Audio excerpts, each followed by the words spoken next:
The new motor's all.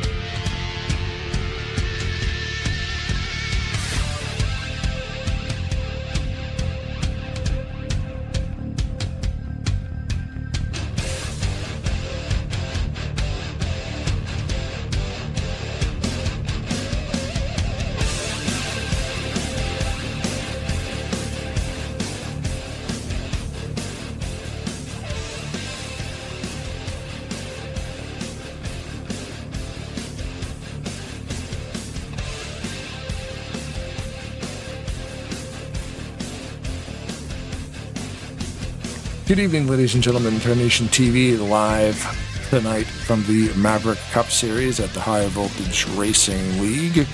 Tonight we are at Road America, so we do some road racing, which is always super fun. This race is always very cool. 100 miles long, which is I think about 25 or 26 laps. We can check that out a little bit later, but as always, my name is Blaine Donlan, and joining me this evening, the one and only Rod Weston. How are you, sir? Yeah, I am good, enjoying the lovely weather. Of course, you know me, I like the warm weather. You're not going to believe this, but this is one of the races that I've had circled on my calendar. I just love Road America. I'm not the greatest here, not the fastest here. I just love this track. It's kind of fun. Not quite as much as I do Canadian Circuit Gel did and new in Canada. I think that one's even better. But the race here last year was a lot of fun, won by Jack Merkel. Kind of looking forward to that. And although Jack Merkel is our in-race supporter tonight, so we'll be talking with him. Let's get into the points real quick. Josh Mercurio still demanding lead out there. He is getting it done at 70 points ahead of Jonathan Peavy, which we know. I'm trying to remember. I know that Josh and Nick said they weren't going to be around, and possibly Jack Merkel was going to have off. I can't remember. I know we talked to Jonathan about this last week, whether or not that he was going to be able to run every single race. But I think the one we do know that is going to is Paulo Vitor, because he is back there in the fifth spot, just behind Jack Merkel. So it would be interesting to see how these guys, race tonight, just because, some of the guys aren't going to race all the whole season, so they're looking to get the best finishes they can get. And then you got guys like Paulo Vitor, he's been on a tear. He's been, finishing in the top 10 pretty much every week, has a few wins. Interesting interviews with him. It's awesome, I think. But, looking forward to it. Be a lot of fun. Nothing wrong with Road America. Yeah, I've always called it Elkhart Lake because I don't know where I would have first raced this. It was probably... It used to be called that, didn't it? Yeah, that's right. Yeah, it was probably the Papyrus Sim, IndyCar Racing. IndyCar Racing number 1, like 1993. Like I said before, I got it on the box, the game box, the CD-ROM, the manual, everything on the shelf behind me. And I believe Elkhart Lake was in that game. Me too, so. Yeah, there was only like 9 tracks in that game. Loudon, Elkhart Lake, and it had, I think it even had, the Molson Indy Toronto was in there. But yeah, I always remember, this course. It's a lot of fun. 4.048 miles in length. That's why we only get 25 laps tonight, because it's going to take these guys a while to get around here. But I've got this, you can see there on screen now, we've got the stats scrolling for the season so far. This is race number 15, so these, of course, are the results after 14 races. Always wait till today to plug these stats in because, post-race reviews and all that kind of stuff do change the points. That way, at the end, that's the reason at the end of the race we post the race results, but they're unofficial because you never know what's going to happen. But yeah, 70 points separate Mercurio from Peavy. Gunther's right there. And some of these guys, looking at the races, see, Mercurio's missed a race, Peavy has not, Gunther missed a race, Hughes has missed a couple. Ulysses Sandoval is still in there in 15th place. He's only run 10. So, there's some quality drivers that have been, when they do show up, do great. But this is such a long season, man. You have to be here every week. Yeah. And then you got to think about it, too. 26 race season. What was it? 24 races last year, I believe? Yep. We covered here on Tarnation TV. 26 race season. You got to think about that. You got 52 weeks in a year. That's over half of that, pretty close to half of that. And, So sometimes people have things that, life, whatever, they can't always commit to doing that. But, it's, hey, the rate is, look at you, Josh Mercurio, our current point leader, 70 points up, 70 points ahead, but he's missed one race. Yeah. He had a great 4 wins in the season. The only driver with 4 wins in the season, Jack Merkel, has 3 wins on the season. And then we have a sprinkled down effect of drivers that had 1 win on the season. So then you got Hughes there. Hughes has 10 top 10s, so that's the consistency you need to have, Even though Josh Mercurio has missed a race, he's still right up there. And, Nick Gunther's missed a race, he's still right up there. It's just these guys, to use the terminology, but, the cream always rises to the top. We talk a lot of times on Saturday nights and Thursday nights, you guys do, about the amount of drivers that are out here. Any one of these drivers can win. Granted, it's Talladega. You do have some drivers that are not as good, like myself, on Thursday night as, some of the guys like, Josh McCallick and, that the list of drivers over there is just amazing, the talent they have over there. And I'm not one of the top drivers. I'm the guy that's learning. But here, you have a various different strengths of drivers. You have drivers that, have been doing this for a long, long time. And then you have some that, aren't doing it for a long time, but they're all out here racing together. And so that cream always seems to rise to the top. Some of them had, bad luck. Jack Merkel, last year, he was, the man to beat, week in and week out. And he's had a rough first half of the season. Turned it up a lot this second half. And I love that we're in this simulator that's, been out as long as it has. And we're just watching, look at the list of names scrolling here. And this is just one league. There's literally hundreds of leagues in this thing. Because I follow the NASCAR 2003 Reddit thread. And it's always crazy to see when somebody posts a question in there like, hey, what's your favorite, mod, for instance? And I'm like, Men's Cup 19, right? Aero 88. Those are the answers I'm thinking of. I'm seeing people say stuff. They're like, oh, what about, like one guy's like, what about class 17? And I'm like, what the heck? What does that mean? I don't even know what that means. Like the people are saying stuff that I've never even heard of, because there literally is so many people that still play this to this day. And there's so many pockets that we haven't even found, because we've got a pretty comfy pocket here. We're used to these, like all these drivers here. We're familiar with this league and all the other leagues we deal with. And it's like almost become a full-time job broadcasting for these guys. But I'm looking at these Reddit threads. I'm going, what are these people talking about? I thought I knew what was going on in this sim, but apparently it goes and goes and goes and goes. And I love it. But the thing about it too, you got to understand, we are, a small niche in a vast, amount of people that are out here doing, not necessarily what we're doing, but we know 8-10 leagues maybe at tops. I mean, I think I know about 10 leagues. And you just think about this. This is mostly leagues that are based somewhere in the United States. We know we have a strong following, especially here over to Maverick, from down in Brazil, down in South America area, a little bit overseas. So you think these guys didn't just say, hey, we're coming up here and we're going to race with these guys in America. No, I guarantee you, they've got a ton of leagues down there. And I bet you they've got some of the greatest broadcasters that broadcast in Spanish or whatever languages that they have there, and all that. We're just a small niche of this. And this game has, just stayed strong, since 2003. Even after, John Henry and whatnot, they took it over and they made iRacing, but Project Wildfire came in and just threw stuff at it that they had planned on throwing at it but wasn't allowed to, and opened this game up so that people can do mods, they can do whatever they want. It's in this game is just it's timeless. I think the only thing that's ever going to probably get us away from it, and you always talked about this at late, is that there's a guy out there that is reverse engineering this mod in such a way that it may make this game even better. And I think when that comes out, if he doesn't get a cease and desist, like you said, Yeah. That's probably going to be what, for the most part, takes this game out. As long as it's a free game, I think that will, and maybe if it doesn't cost that much, but I think that's the one thing that might slow down, the production of 2003. Sorry. See, I wonder about the reverse engineer project too, because it's very exciting to know, like, if a guy reverse engineers this game and his goal is to reverse engineer it to the point where he can release it open source. Right. So awesome. The problem with it being open source would be, I mean, there is no problem.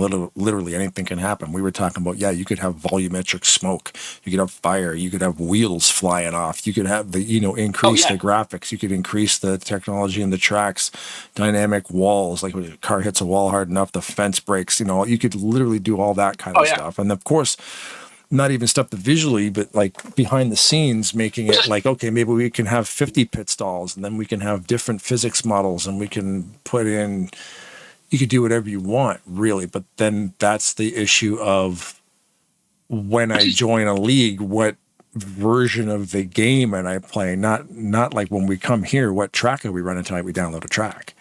The core game can literally now multiply into millions, and they could kind of get twisted and get really messy.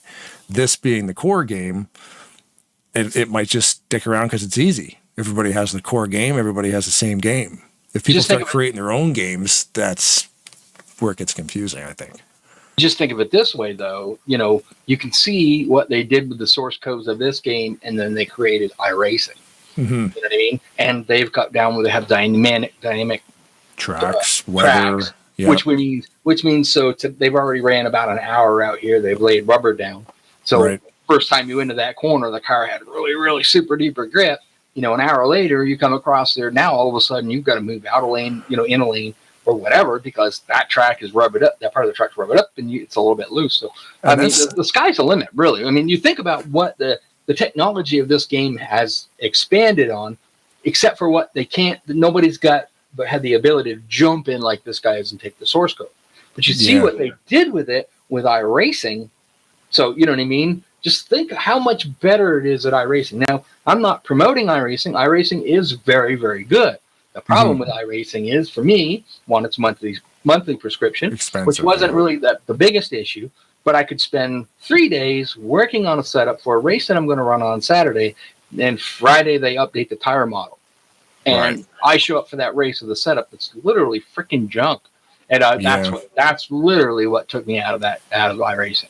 Yeah, if they make a physics tweak, and you're like, dude, I've poured in 8 hours to this setup, practicing all week, and then now the sun has a different reaction in turn 4, and then you're out of luck. Yep, that's exactly what took me away from it. Looking at the chat real quick, of course, there's always got Robert Spring in there saying, what's up, Tarnation TV, Rod and Blaine. Never heard of him. Yeah, I've heard something about. I think he's a Viking or something. I'm not really sure too much about it. He's a guy.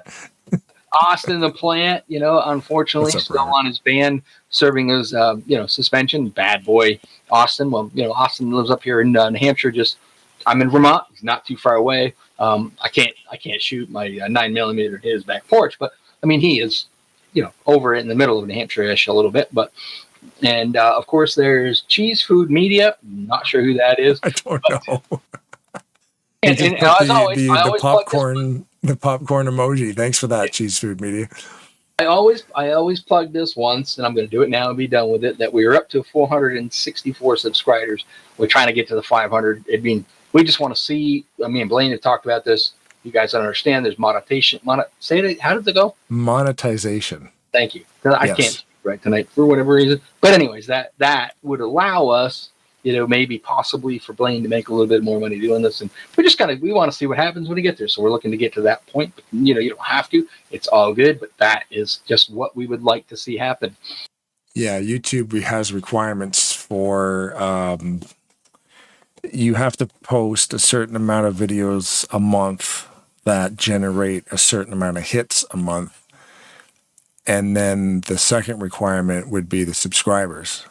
And then there's another tier that you can hit it with shorts. You get 1 million views on shorts in a month. We just have to do some Valheim shorts and we'd be good. Yeah, we can hit the 500 subscribers because we get the views. We post I think it's more than 5 a month. So we got like 9 or 10 a month.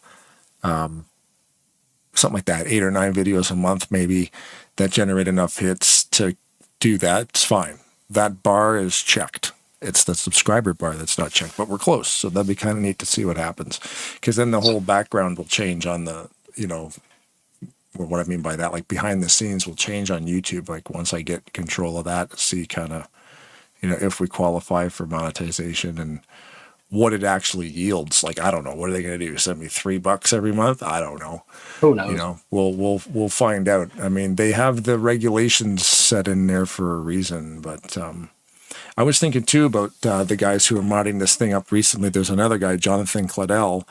Cameron is the name of the guy who's reverse engineering the game. And then there's another guy named Jonathan Claddell who's got a new ticker software and telemetries and all kinds of crazy stuff that you can run. You have to run the game windowed, but you're able to overlay all this cool stuff. So when you're when you're driving the game yourself, you can have real life G-force, like throttle input and G-force and stuff. It'll show you that, wheel inputs and track maps. He's even got a dynamic track map, which is insane. Now, in a broadcast side of that, I don't know which one of those will work, but I'm definitely keeping an eye on that thing also, because that will upgrade the ticker technology. I don't know what I can do with it from a broadcast standpoint of it, but he said in the post it can be used for driving and for broadcasting. So it's that's another super exciting thing that's coming down the pipe also, if we can get that to work.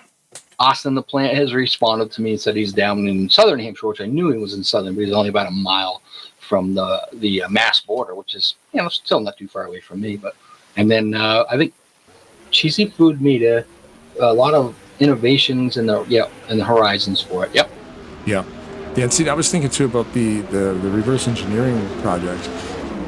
It's kind of like you're worried about, like, okay, what will happen? Like, okay, we're playing the mod today that has the better graphics. We're playing a mod on another league that has dynamic tracks, and then we get it all together, But it'll end up being one of those things where there's a bunch of different shared folders, but there's kind of like that one that's agreed on to be like the end all be all one. So people will use that one.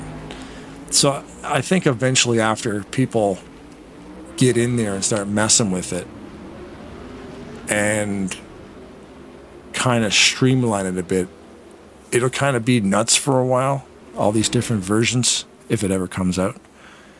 But then we'll hunker down and all agree on a couple. It's like, we're running this, we're running that, we're running this. There's going to be hundreds of them, but nobody's really going to care about 90% of them. There's going to be the golden top tier, podium finish kind of stuff, where there'll be like 3 or 4 to pick from, which hopefully the community will figure it out. Yeah, so our in-race reporter tonight's going to be Jack Merkel. Jack Merkel, you got Rod and Blaine live in the Tarnation TV booth. You got a copy. Yes, sir. So, we got the poll tonight. Won the last 2 races here. Are we going to stay in the poll, or are we going to the back? I'm staying up front. I've learned my lesson on road courses to not go to the back. I got lucky last year. Sonoma, you did very good going from the back too. You finished second, but you also won from here last year too. So yeah, I got lucky last year. They had that big wreck, and I gained like 20 spots in turn 1. Don't think I'm gonna get that lucky again this year. I think I started like 28th and I ended up 11th or something like that. Wow. I think from the year you've had, you've been competitive, but you've also got caught up in things that just it really had nothing to do with you. You couldn't, the things you just couldn't, avoid or get out of. So I think tonight, being here, starting on the pole smart, you're going to go out there. I did a little bit of driving around a little bit. The setup for me, obviously, it's a little, everything's probably going to be tight for me. Brake bias isn't right for me, but the gearing in this track is very, very good. I don't know who did the setup, but I do applaud them for the gearing, because you can run different corners and not have to shift as much. They did a great job with that. But so I think you can do about 10 laps maybe if you conserve a little bit, or 9. What are you getting out there for fuel mileage? It says 10, it's probably going to be closer to probably 8 or 9 max. The problem is going to be tires. I think if you can conserve your tires and you can be safe with it throughout your run, you can probably make it the full fuel run. But I think people who struggle with tire wear or something like that, they might only make it 7 laps before their tires are really dead. It's a 25-lap race, though. That's not too bad. That's 7 or 8 laps, and then you get tired. And it's a long track, so it's kind of expected. It'll really just play down to strategy and see who can hold out on the longest. The funny thing is I think the setup actually changed between practice and qualifying. Really? It feels like it, and the brake bias is different than what it was in practice. So I think when Keith set the server forward, his setup, but then I think when Ben had to set the server back and redo it, it used his setup, and I think we're using a setup that Zach Rogers made. I'm not sure. Ooh, interesting. So we'll see how it goes. Like I said, I've never seen it set up change a little bit, but I also have seen where sometimes you'll have like a no damage or moderate damage, and then when you go out for qualifying, things change a little bit, so the qualifying seems a little different. But I've seen stuff like that. I know qualifying in this game does change. No matter what, qualifying is realistic damage 1x wear, no matter what. So it does change for qualifying. But even looking at the setup now, it's still different. So I'm not entirely sure, but yes, you are correct. The damage and stuff does change for qualifying, but that's just a game thing. It does that no matter what. You can be set on no damage, and it still does realistic for qualifying. Right. And I think that changes sometimes the dynamic of qualifying. Not much. I mean, what does it matter? Everybody's in the same boat. So that's the other thing you got to look at it too. Yeah, it definitely changed how it handles though, because it goes from 2x to 1x, right. And so the tire heat changes and the wear changes. So you can drive it a little bit harder. Yep. So we're gonna probably, if we get cautions and we feel that you're in a situation where we can, drag you up there, we might try to talk to you throughout the race. I mean, obviously, we don't want to disrupt you when you are out there racing and trying to make sure that you can have the best race. Get yourself up there and challenge that Josh Mercurio guy. He's had a great year, missed one race himself, but he's really had a lot less problems throughout the year than you have. So you just need to capitalize on that. It was backwards last year. He had a bunch of problems last year, especially in the beginning of the season. Yeah, like Daytona, he ended up last, and then a few more races he missed a couple races. And a couple races he ended up finishing bottom 5. So it's kind of flipped on him to where now I'm having his luck and he's having the luck that I had last season for sure. But I have a feeling you can make your way up through here and just I think you can do it. I know we talked about this, and I don't remember if we talked about it to you before about it. I know we talked to the like Josh Mercurio missed the first race. We have a feeling he's going to miss another race. Nick Gunther's missed a few. Are you going to be here every single race? I think we talked about it. I think you have a plan, maybe missing one race from somewhere else on here. Yeah, the plan is to make them all, but if it comes down to where Josh misses a couple and Nick misses a couple, which I'm pretty sure he is, he's already missed that one. Josh missed one, Nick's missed one. I might sit out the Talladega race. I don't like super speedway racing. Really hate doing it. So if I can have any excuse or reason to not have to do it, then that would be great for me. See, I harmonize with you there, but we do a lot of broadcasting for RTG and ASR, and it's literally all they do. I do not understand the attraction. I say I don't understand the attraction. I'm starting to, because it's growing on me slowly. It's different over there because that's all they do on those days. Yeah, so it's a whole different monster. Those guys are unbelievable on that track. Yeah, and I think it's just so much that I just constantly have so much bad luck on them that it completely tunes me out of them. Like I just never finish good or have good runs on super speedways ever.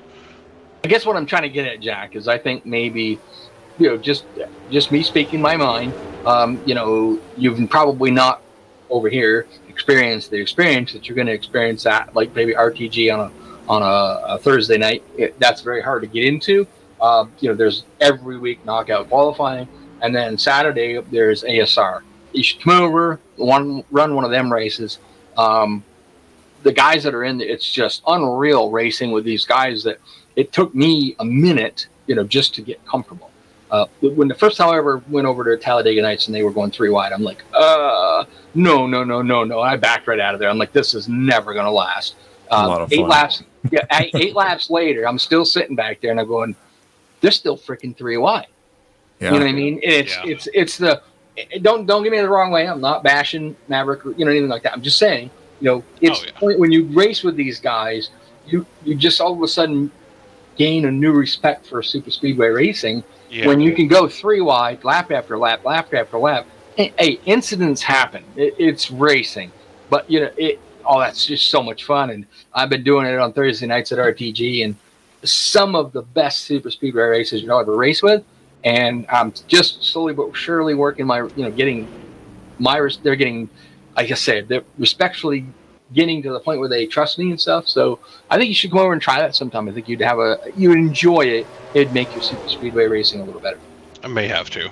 I'll say right now, if we get to a point where we get a long green flag run, and I'll say if somehow I end up in the lead and I get a 10-second or more lead, you are more than welcome to pull me into the booth and ask me some stuff while we're racing. I'd be more than happy to do that. Cool. We already planned on doing a ride along with you tonight, so not just the ride on your roof and part what you're doing, and so talk about the corners. I mean, this is kind of I like this road course. I've never been really fast here. I do like it. I'm going to be watching you tonight to understand how the hell you get through the carousel. That's my Achilles heel at this track. I don't know why. I just can't seem to pick that right line through there. I don't know how I get to it either. I kind of just turn and just send it. There you go. All right, Jack. Well, we're going to let you get back down and get some laps in and whatnot. So thanks for coming up in the booth, talking with us. Looking forward to, maybe we'll dig out here when we get a chance during the race, and hopefully we'll get a chance to talk to you in the winner's circle tonight. So, good luck and have a good race. Yes, sir. Thank you. Awesome. Thanks, Jack. Yep. Hopefully he goes and gets some laps in these last 6 seconds of happy hour. Yeah, well, that's the tough thing. He could have been out there doing it. I was looking for him because I like to follow them around, but he's been putting in a lot of practice laps too. So. Yeah. Man, this will be a fun race. I have a feeling he'll do just fine. I just noticed I made a mistake on this schedule you're seeing on your screen right now. The All-Stars Racing League, the sponsor on Saturday was actually, I forgot to switch it. It's not Greg Palmer. Yeah. He's next week. It's actually Bob Spring. Yeah, so I heard about that. Yeah, they just altered the schedule and they never made the change on the one they sent me. Either way, there's still a race every Saturday. It'll just be sponsored by Robert Spring this week. And I believe Spring is running 56 laps. He can correct me if I'm wrong. That's the thing with ASR. The sponsor gets to choose lap count. So that's pretty cool. I believe Spring's running 56. I can't remember. But either way, we have a Grand Marshal this evening. Well, it's you. Wow. That's awesome. Yeah. So this is Rod Weston from Tarnation TV doing the Grand Marshal duties this evening. Take it away, Sir Weston. Good evening, folks, and welcome to the Tuesday night Maverick Cup Series, aired by Tarnation TV. My name is Rod Weston, the co-host with Blaine. For tonight's thing, guess what? There's only one thing to say. Drivers, start your engines!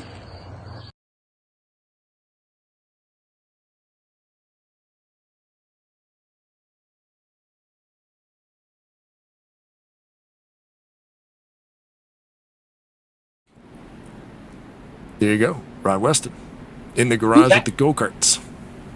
Well, there's a little difference. One, the green cart's on a different stand. That stand is underneath the other car.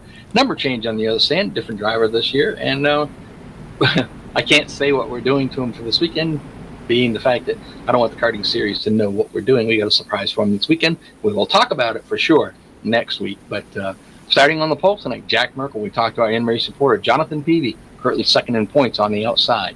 Nick Gunther, he showed up tonight. He wasn't here the last couple of races, or last race, but at least starting third. Josh Mercurio, current points leader, fourth. Todd Wilson's in the field tonight. Not a name familiar to us. Not always over here at Maverick. He's going to start in the fifth spot. Oh boy, here we go. Neto. Sydney. Okay, sorry. Yep. I do apologize. I don't know all the names. I might just go to the last ones. But starting sixth is Neto. Sydney Neto. Then seventh, Allison Rodrigo. Eighth, Paulo Vitor. Ninth is, I think it's Jack Curry. If I'm saying it correctly, there is somebody in the chat that said, is that a Jack Curry I see in there? So then 10th is going to be Harvey Edward. Noah Hart starts in the 11th, and then 12th. Matt Scully, I believe that is. Gosh, I got to speak right here tonight. 13th is Victor Delgado III. Ooh, we got Cody Lamas tonight starting 14th there. Is it Miguel Figueroa? I believe I got that right. Zachary Hall 16th. Joseph Landy Pavillon, the guy that we do not talk about because we can't, because he won't let us. I do not know the first name of the 718. I think I can't remember now, but it's 18 with a 7 hidden. It looks kind of cool because remember last week there was 2 of them, the same exact thing. One was the 17, one was the 18.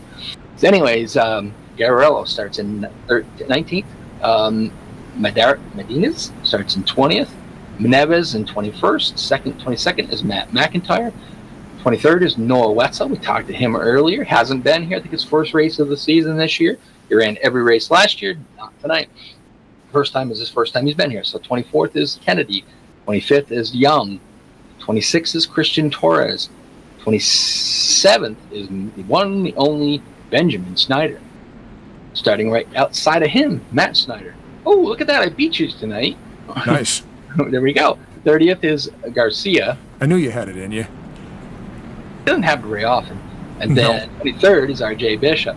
Tate Dorsey started in the 23rd spot. 24th is Jorge Pachon. I saw this, couldn't believe it. Michael Norman way in the back.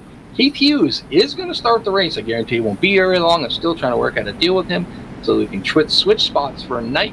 And rounding out the end of the field is Vegas in the 52. I was surprised to see Michael Norman that far back, and I was actually surprised to see Keith Hughes in the field tonight.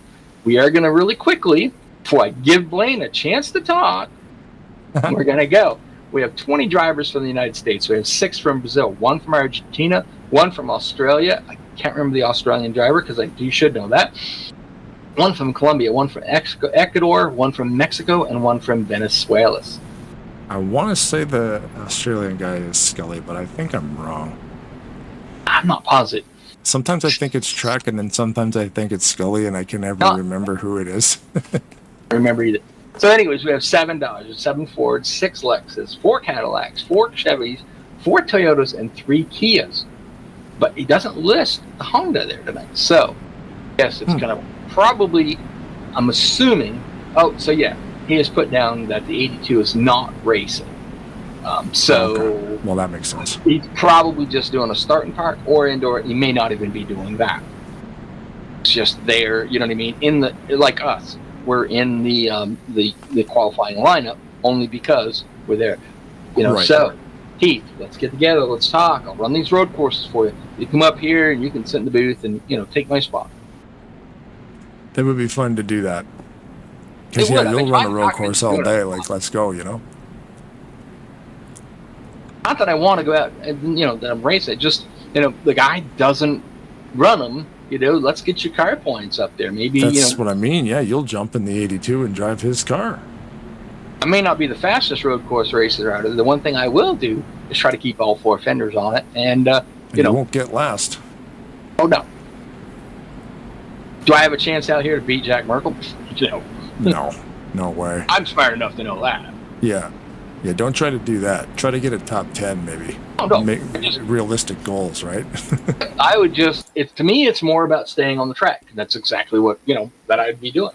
I would be literally just out there racing around, just trying to stay on the track and, avoid anything that happens around me. And, when finished, the biggest key goal would be to finish the race.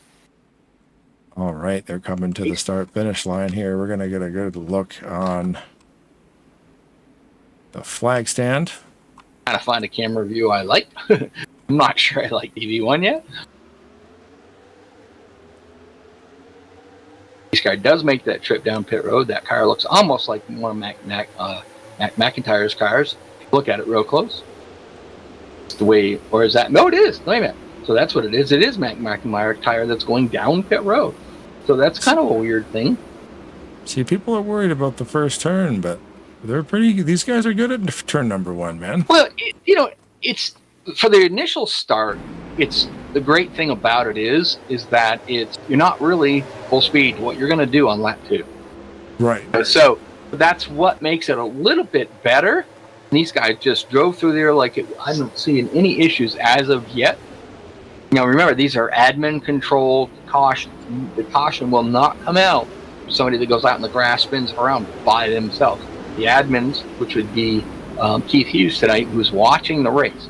He's watching and seeing what's going on, and if he sees something happen that he deems that could be detrimental to any of the other drivers, as we get down to turn 5 and we see Josh Mercurio lock up that left front a little bit. You don't want to do that. You want to save them tires. As we talked to Jack Merkel, you go burning them tires up, you're not going to make what we feel is about 7 laps on tires. So. Yeah, see, and this track being so long, it's like, I can go 1 more lap. Like, you might not want to say that on a 4-mile long road course. Like, if your tires are turning yellow, you might want to get out of there because, you take a couple of turns a little bit hot. I mean, you just burned your tires right off. Now you're going to have to limp back with, a flat tire. It could turn out to be pretty crazy. We're just focused on PV there in second place. I've been kind of watching people. Ooh, Jack Merkel off on that. I guess they call that the kink. If I remember correctly, it's called the kink. Off into the grass. So, that's just after the carousel. There's a right-hand corner that with the proper setup. And I'm not saying that the setup, they did a great job with this setup. I talked about it before. I think they did an awesome job with it. Little tight for my liking, you know what I mean? And a little bit too much front right bias for my liking. But he went through that. With certain setups, you might be able to go through that flat out. Now, I tried it a little bit, and I did exactly what Jack Merkel did. I just kind of went off, dropped off into the grass. And you don't want to do that. So, the grass isn't going to hurt you none. That grass is actually going to save tires more than it was, but you're not going to be going very fast on the grass. And it cools them down too, right? Yeah. Yeah, because you could get out there for 5 or 6 seconds. It'll actually cool your tires off. Yep. Oh yeah. There's certain tracks, different mods that I've run, especially when we did like the modified series at Hobo. We ran basically the biggest track we ever ran was Loudon. And so a lot of the tracks had grass right next to it. Why do they have grass next to it? Plain. It's because if it was asphalt, drive on it. If it was asphalt, us drivers would try to use it. Yep. So, and you could go out there during caution and actually cool down your tires a little bit. It helps to a certain point. You get them too cold the first couple of laps, on a short track. They're not going to be as responsive as you'd like to, but you've also saved them a little bit from getting worn out as much. You sacrifice a little bit of grip for the first lap, maybe 2. You're talking Martinsville, first lap or 2, not a big deal. And that's pretty neat. Like, you can actually just get out there, do some landscape, and then cool your tires down if you had to. But you can cool them down too much too. So watching, I'm currently, like you said, watching Jonathan Peavy go through the carousel. That, like I talked about that before. I probably could figure it out if I practice this track a lot more, but the carousel here seems to be my nemesis. There's not I guess the best way to explain it, there's not a lot of landmarks. Oh, okay. Kind of, say, okay, here, I got here. The only landmark that I can base off is the curbing that's at the end. You want to have your wheels down touching that curbing when you come off the exit. But you don't really, the corner is so wide. I don't know if you can get an aerial view or not with your drone. What do you need? The carousel. And he's going like, where is that?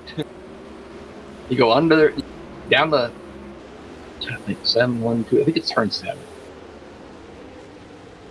I'll tell you what we'll do. Whoops.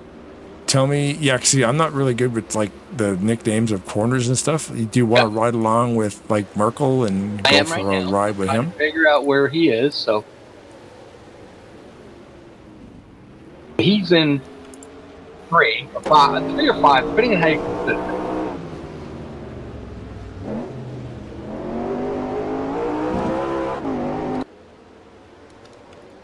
Counting his gear shifts, I'm learning, educating myself a little bit. So where he is now, he's going to come off into the carousel right now. So the snap-on sign. So, see, you hear him. You probably can't hear it in the broadcast. I don't know. It's got a feather in the throttle. You see that curving right there? Yeah, it You hit tightens that up. curving, Yeah. come out to this curving just like he did. And this corner here is where he messed up earlier. Hear him lift just a little bit. So a good setup, you wouldn't do that. Not saying it's not a good setup. My own setup, I would never have to lift it. But yeah, they got to make a setup that's good for everybody. So now we're coming into Canada corner. So that coming through that carousel, he did it excellent. I just can't. I don't get it. I just can't figure that out. So you wanted an aerial view of the carousel. Why? Just because of how the turn tightens? Showing how that corner is. It's kind of almost like the carousel that we saw a couple weeks back there at Sonoma. The difference is Sonoma, it's an off camber corner. So, as you go around it, camber drops the other way. It makes it harder to turn. If we can find that and show the fans out there an aerial view of it, we'd understand what it means, how that corner it's hard to just figure out. You do. He's almost coming to it now. Yeah, got it right now. Actually, no, sorry about that. He just turned turn 3. He's headed down to turn 5 now. 1 through 4, and then he's going to come into 5. Yeah, right there. I'm a little behind you on the broadcast. You see that corner? It's such a long, sweeping corner. I've always seemed to have had trouble, just getting through that corner. Yeah. And like you said, it is a cool one because yikes, they were going for a ride right now. Because it feels like it tightens a little bit near the end too. Like that's why you can't really do a wide open, not really wide open, but you feel like you can go faster. But if you go too fast, lose grip. You're gonna be out in the weeds. Yep. So it's like that. It's finding that kind of that sweet spot. There's Merkel right there coming through it now. You literally got to kind of know you got to go in, lift, roll the throttle ever so slightly, and at a certain point, and like I said, that's where I struggle. Is there's not a lot of landmarks. There's nothing I can say. If there was a daisy over here on this part of the corner is growing, or dandelion, I can say, that's where I need to brake. There's nothing like that. So that's the first time I've ever seen an aerial view of it. I didn't realize it was that long. Yeah, it's a good one. We'll just drop this right in there. We'll just set up pit lane number 2, and pit lane number 1 is turn number 1, and pit lane number 2 is the carousel. So if you need a carousel shot, we have a camera there now. That's awesome. Look at it. Actually, the corner is more than a 180-degree corner. Just long, sweeping. Yeah, it's almost a complete circle, right? Like when you actually look at it from above, it's like a 3/4 of a circle almost. They almost go almost all the way around. Yeah. I struggle. Like I said, there's not a lot of points out there to pick up, and I struggle finding it. I recall that it tightened up near the end, but from that shot, it doesn't look like it does. I wonder maybe if I'm just thinking of a different version, or maybe this one isn't accurate to real life, but it feels like it does, though. It will tighten up on you if you're not turning it right. Because maybe that's why it feels like that. Yeah, you're kind of overshooting it. Here's Benjamin Snyder coming through it now. It's just, like I said, to me, other than that, this track is great. Canada corner, is a tricky one. You need to brake, and with the setup, like I said, the way I feel, you need to brake every time at 4. With my own setup, it would probably be 3 or 2, because I'd have the signage on the side of the track. Yep. Right. And Jack Merkel may be able to go to 3 or any of these other guys, just because they, that's comfortable for them. But what people have to understand out there is you're not making a setup for Jack Merkel. You're making a setup for all we have out here, 33 drivers. You're making a setup that the 33rd driver, who may not be the best driver, the fastest driver out there, can drive it. Mm-hmm. You're faster, you're more able drivers. They can take a tight setup and make it work. But you can't take a driver that can't handle a loose setup, put them in it, and expect them to be able to make that work. So, I get it. It's hard to make a setup that's good for everybody.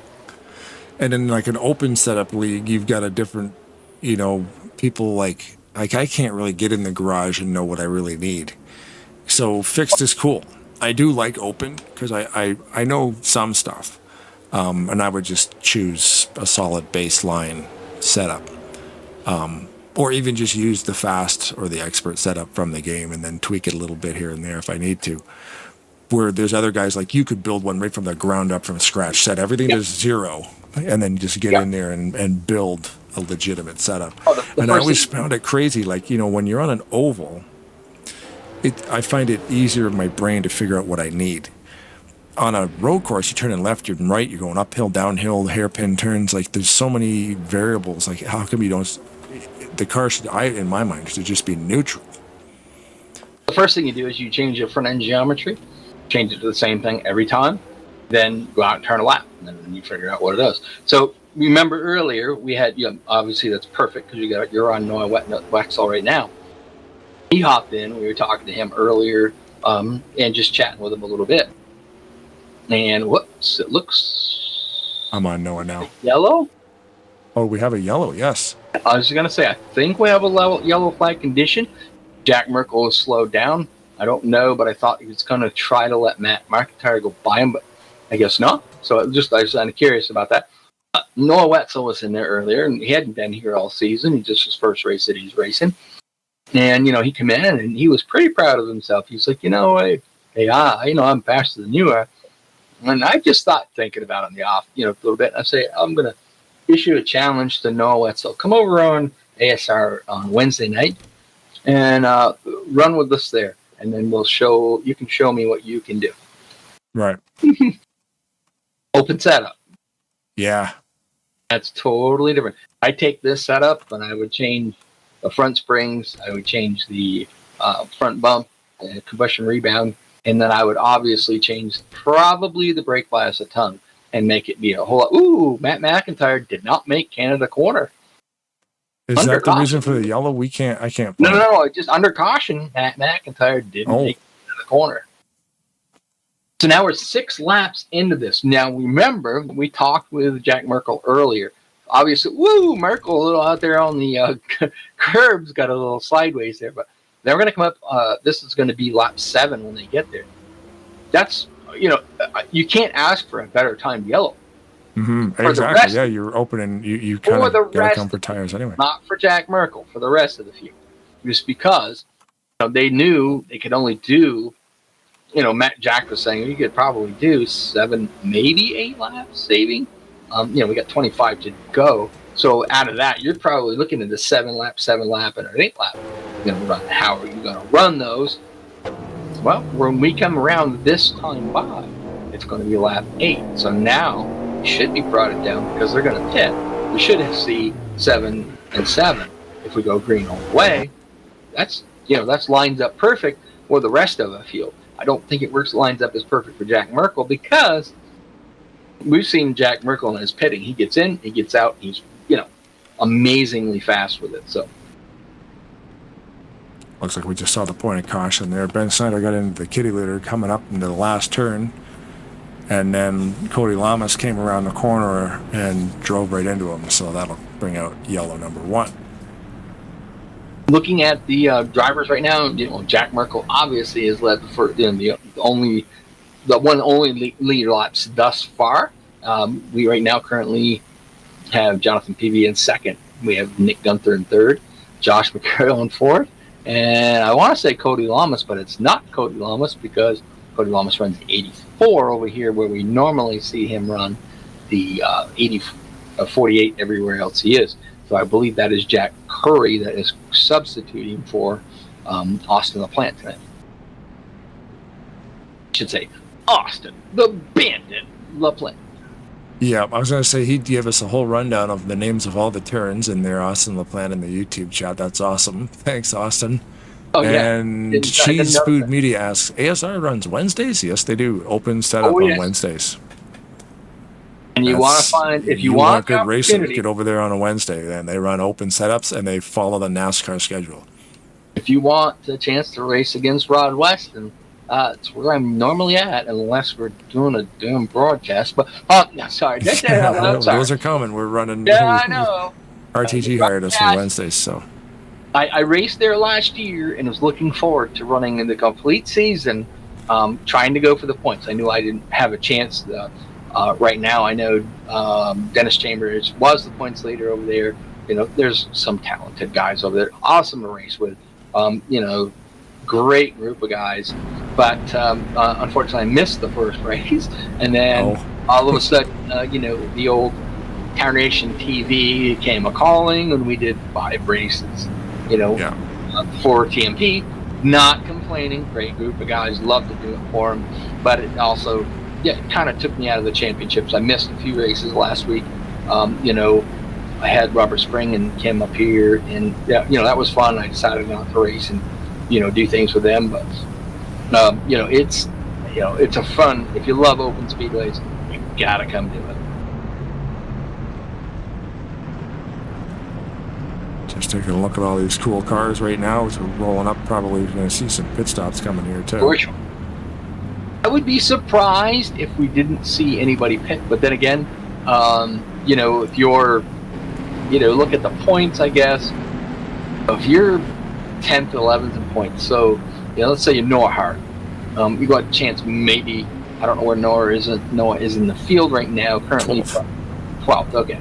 So if all 12 drivers pit in front of you, you know, do you risk the chance? Go out, lead a lap, come in, pit. You know, hope for a caution that will bring you back up. You know what I mean? I think you might see something like that. The problem here is administration calls and controls the flags. They might only allow this one lap to be, or like 2 laps of yellow. So it's like the first lap you all stack up, the second time they all come around and pit, and then the next time you're going green. So you might have to come now, and if you don't, you might be out of luck. Well, this is my thinking of though. Okay, RJ Bishop's black flag on the 91. Like I said, think about it like this: you're 10th in points. You want to get yourself up there further. You go up there, you lead a lap. Okay, then so they're gonna go by this time by. They're gonna get the green to 1 to go, probably about turn 1, 2, or 3, right? Okay. You don't pit this time by. You come around.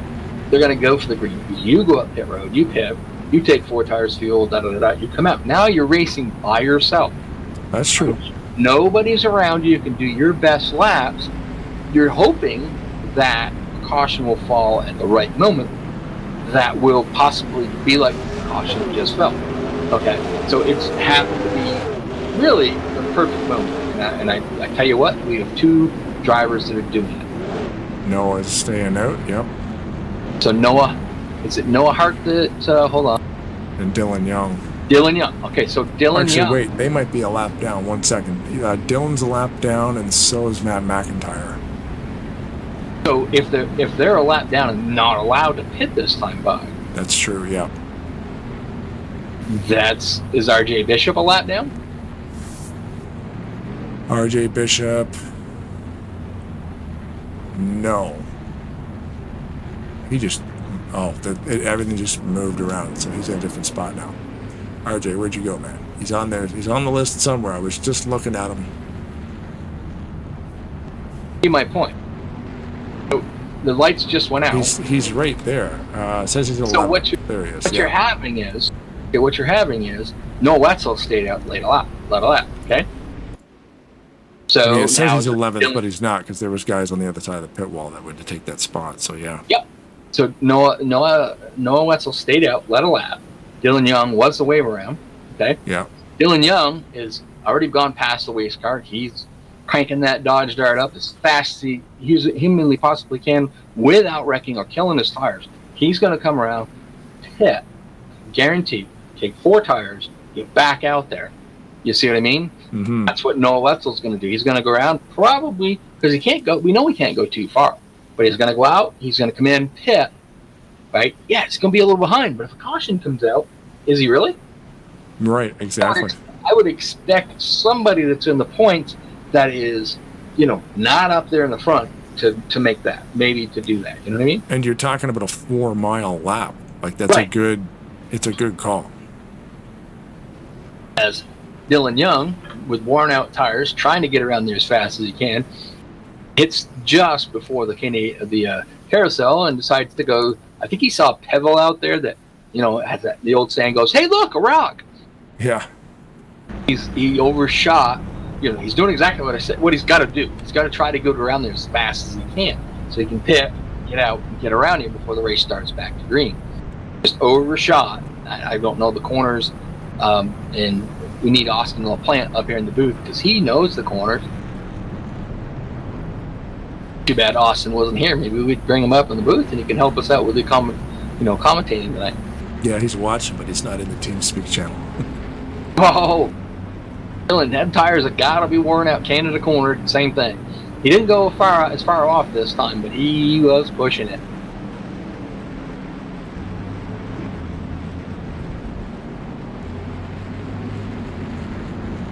So you heard us, Austin. Hop into TeamSpeak. We'll bring you up in the booth for a little bit. Thanks again, everybody, for watching and interacting on the YouTube channel. It's always super cool. Like I said, Dylan Young on to pit road. That's why I watched him, because I knew exactly what he was going to do. Right. I don't know if Pablo Vito has ever run that car before. That thing's cool. No, he Real hasn't. punch and monster energy. That's cool. And he does his own paint jobs too, so that's pretty neat. That's okay, Austin. You don't need to be in there. You come in, you chat with us. We're inviting you, and not Benjamin. Not racing. Just you're going to come in, talk with us a little bit. Oh, I see what he's saying. Because he can't see the race live, it wouldn't make sense. Hey, do whatever you want to do. Open invitation if you want. Yeah. We're just going through all the cars here. There's Sidney Netto in the 87 with a big capybara on the side of it. A capybara balancing a lemon on his head. Because that's what capybara do in the wild. They balance lemons on their head. The Camry, the Toyota Camry looks so cool. Like, these templates are awesome. I'm thinking. So you can see there, Curry is driving Solomon's car. So Herbert couldn't race this week. So Jack Curry is driving the 179.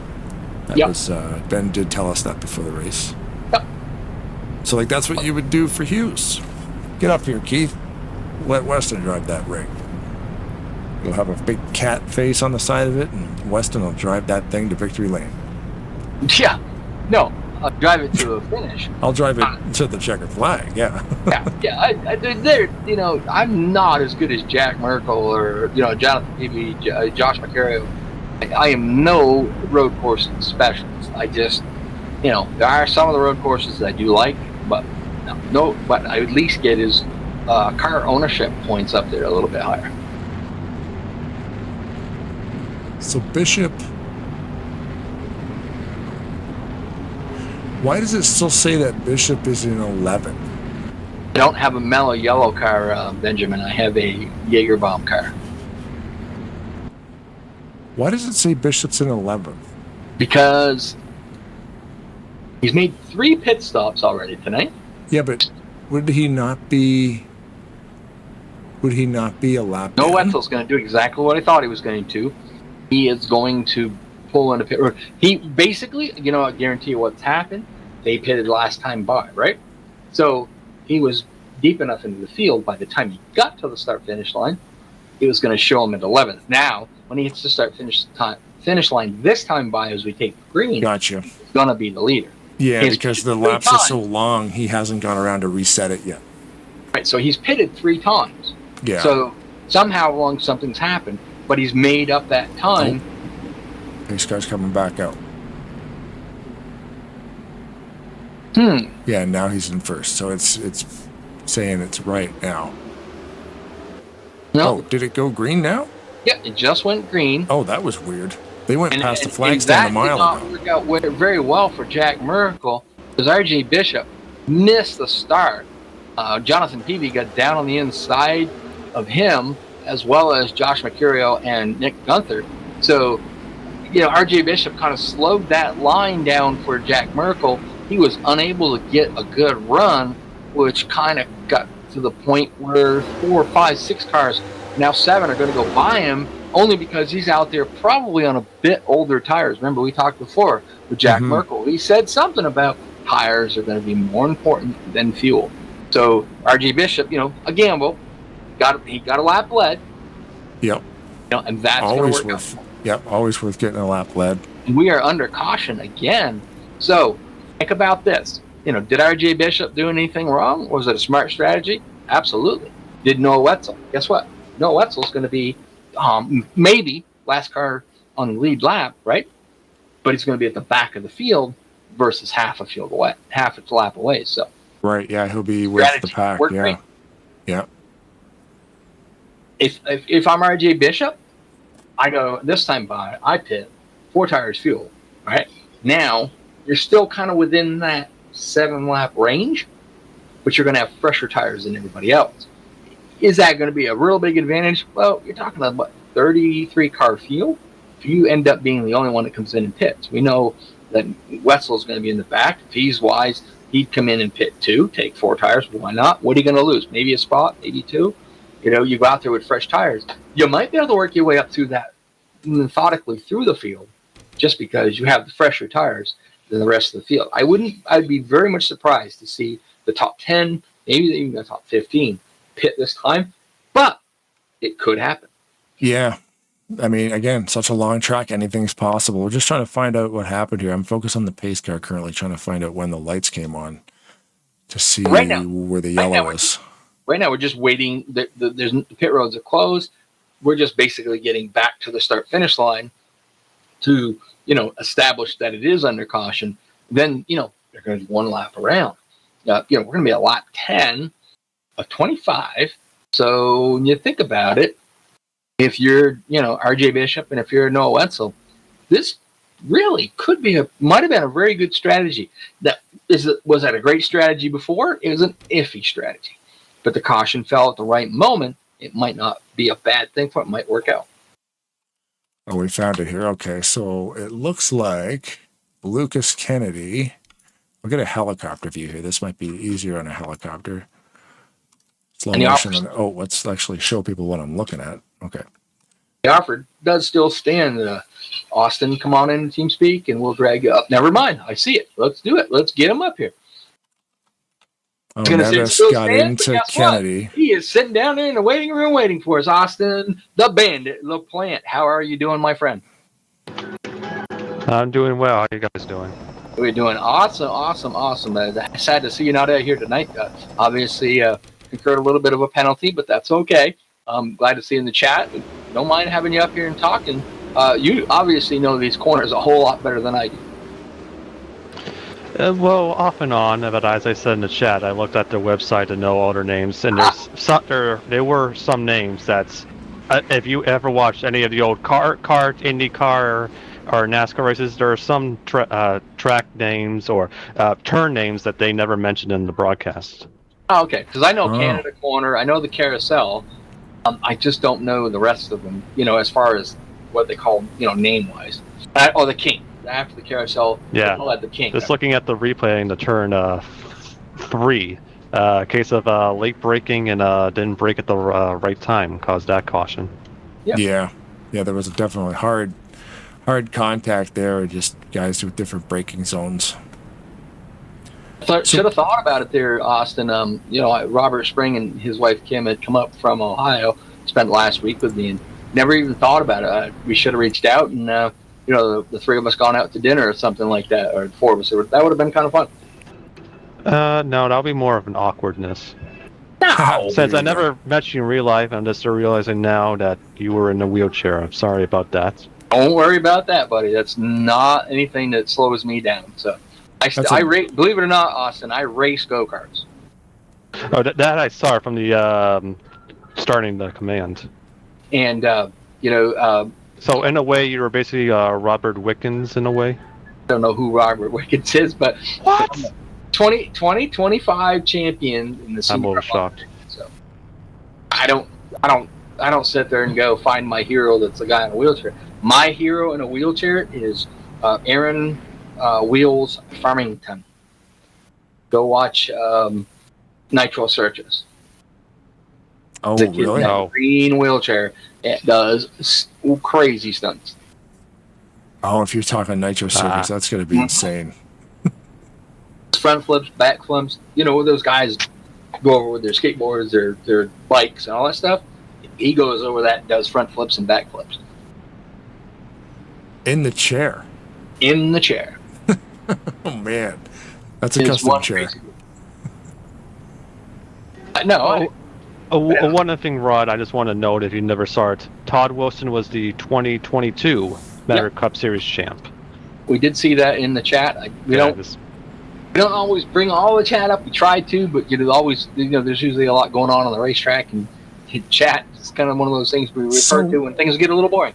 So Todd he won the championship here, but how come? Why don't we see him as much anymore? He just moved on, I guess. Yeah, probably other activities, and Joseph, co-founder of his team, asked him to fill in for my suspension, and he wasn't able to for Daytona. I think he was for this race. I can't remember what your suspension was. You have a 2-race suspension? 5. Wow. Yeah. And I'll just quickly say this, unless you really need to continue on with something else, and I'll let you guys take it with a grain of salt. It was in the point of no return of Chicagoland, and I was off the pace on the white flag. I got onto the apron because the leaders were coming, and I was meant to shift down into 3rd gear and didn't accidentally shift down to 1st gear. And I'll let you guys. And I'll let you guys figure out the rest, but they did not give a do, and it's like, nope, 5 races, and you get the rest of the season on probation. Ouch. Oh my, that's harsh. Anybody that wants to race with Todd Wilson, I mean, I've done stupid stuff, but that's probably one of the most stupid stuff I've ever done in this game in 15 years. Even though it's technically like 11, because I took a few years hiatus from work for work. I remember that because you used to race over with me over at Hobo Racing. Yep. Yeah. And but you want to race with Todd Wilson? Come over on Wednesday. He's over there at ASR racing with us on Wednesday nights. I'm good. I'm good. Yeah, it's like, nah, we'll just go. I'm just going to do other stuff. How good your play-by-play there, Austin? You can't do it because you're not. He can't do it Well, because I he's not in the sort game. of, but I'm like a few seconds ahead of the broadcast on YouTube, so that's why I'm not going to really say anything. But I think we're going to come to the start-finish line. That's okay. Just wanted to get you. I mean, front stretch, and hopefully more cars pit stops. Just wanted to get you up here, chat with you a little bit. Like I said, it's too bad that I didn't even think about it. There's a lot of things that I could have done. Blaine had brought up some stuff that me and Robert could have got together and done a command and all that together, and didn't even think of that. But I just wanted to, one of those things. Next time Robert comes up, I'd be reaching out, and if you want to go out and do something, we'll just go out, meet each other, whatever, just chat, have some dinner, Well, if I can, I mean, I have. Yeah. I know you work and life busy and stuff like that. We'll work it out. So I'm an easy guy to get along with as long as things goes my way, right, Blaine? Yeah, exactly. As long as you do what he says, he's all right. Yeah. Yeah, not leaving the chicken door open, the door open to the chicken pens. I tell you, I got to reach to the microphone and grab him for that one. Yeah. We played a different game. I let the chickens get out. So you run the Dansking's car. What was the red and white ones? What was the sponsor on that, Austin? I'm not sure what you're referring to. Cars that you run this year. You had the Dansking car run. What? You mean the Sony? Yeah, you run the Sonic. The water tastes like air, from what I've heard. Okay. But anyways, I was giving you a chance to, give us a list of the sponsors you have on your cars when you race here. Yeah, sorry, I wasn't thinking right now. I was also in the middle of editing some stuff, mainly videos, for my fourth YouTube channel I have. Oh, cool. Fourth? The Dasani.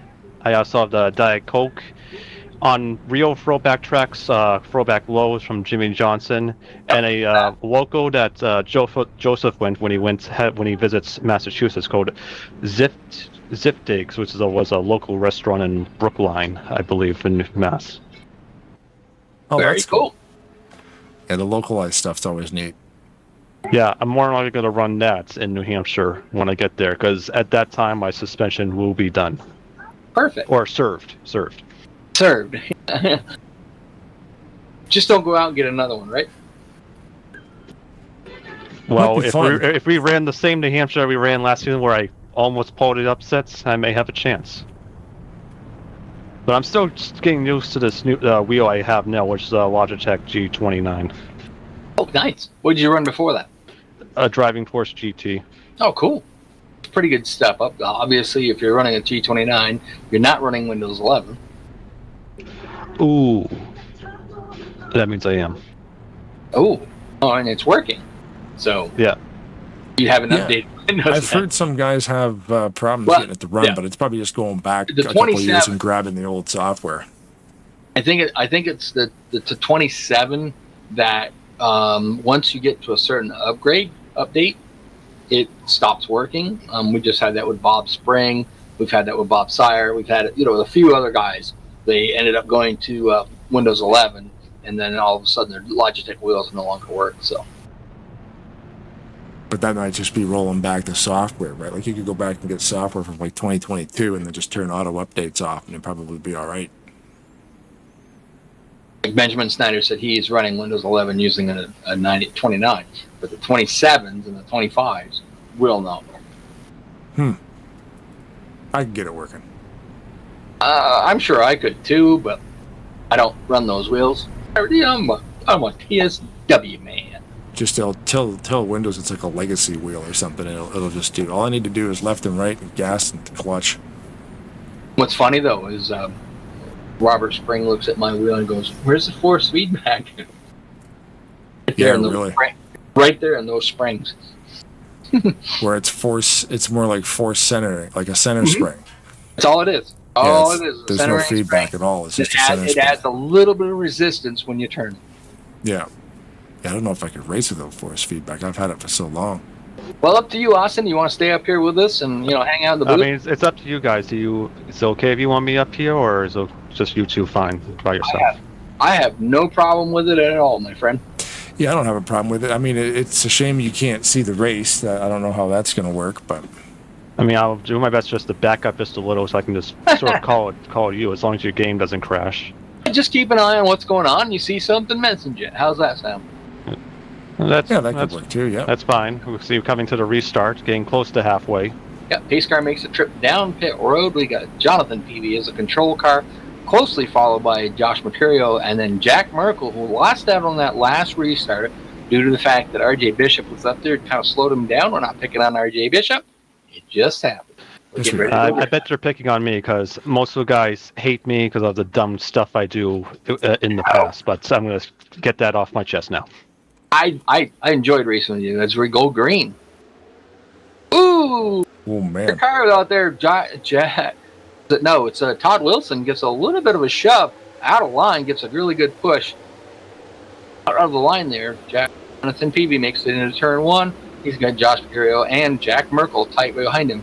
As Nick Gunther, he's trying to make a move on Jack Merkel, just ain't quite got it there. Josh Mercurio trying to make turn 3 work, trying to get down there and just get underneath. Jonathan Peavy can't do it. You look back there, you see the guy that's hungry to get this done is Jack Merkel. He's trying to make a move on the inside of Josh Mercurio. Josh Mercurio blocks that move. That is going to hurt. Oh, wow. That's aggressive. Josh Mercurio goes way deep on the inside. He is going to lose 2, 3, 4 spots. Talk about using up your tires. Yes, sir. But we've seen him do that earlier too, locking up the tires. That's not going to do well on a track this way. We talked with Jack Merkel earlier about how tire wear is important. Merkel takes a move to the inside there just before the corner of the carousel. He's going to get that done. Gets by Jonathan Peavy. I'm not sure who's in that car there. Was it the 179?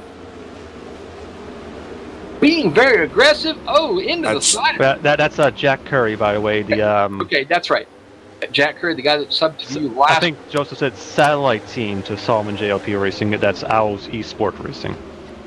Very aggressive in there. During the couple of corners before it, loses a few spots. Now he's trying to hold off Nick Gunther, who's making the charge on the inside, going into Canada corner.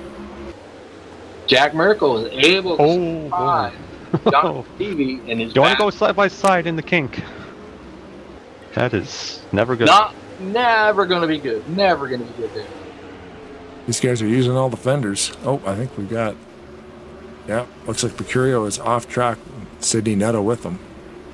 Just going to say, we're missing Jack Merkel, Josh Mercurio at the front of the field, so I missed that. I was watching Jonathan Peavy at the moment. I heard the tires screeching. That's how I found He's it. got a lot of pressure by Nick Gunther right now, who's going to make the move to the inside going into one. Don't quite have the permission. He didn't quite have it. He was close. He did try to outbrake him in there, but wisely decided not to burn them tires up to do it. Went back there, set back in the third spot. Merkel already got himself out just about a second lead out in front of these guys. We know we talked to them earlier about saving tires, being smooth. He's doing that. Jonathan Peavy got a little bit of distance now on that. Nick Gunther, Jack Curry back there in the fourth spot. And yet, even further back, I'm going to have to go look. I can't see from this view. Oh, that is Cartney Edwards. Watched him go off in the kiddie litter sometimes during practice. That's why they call it practice. You can't find the limits if you don't go out there. So, currently running in the fifth spot.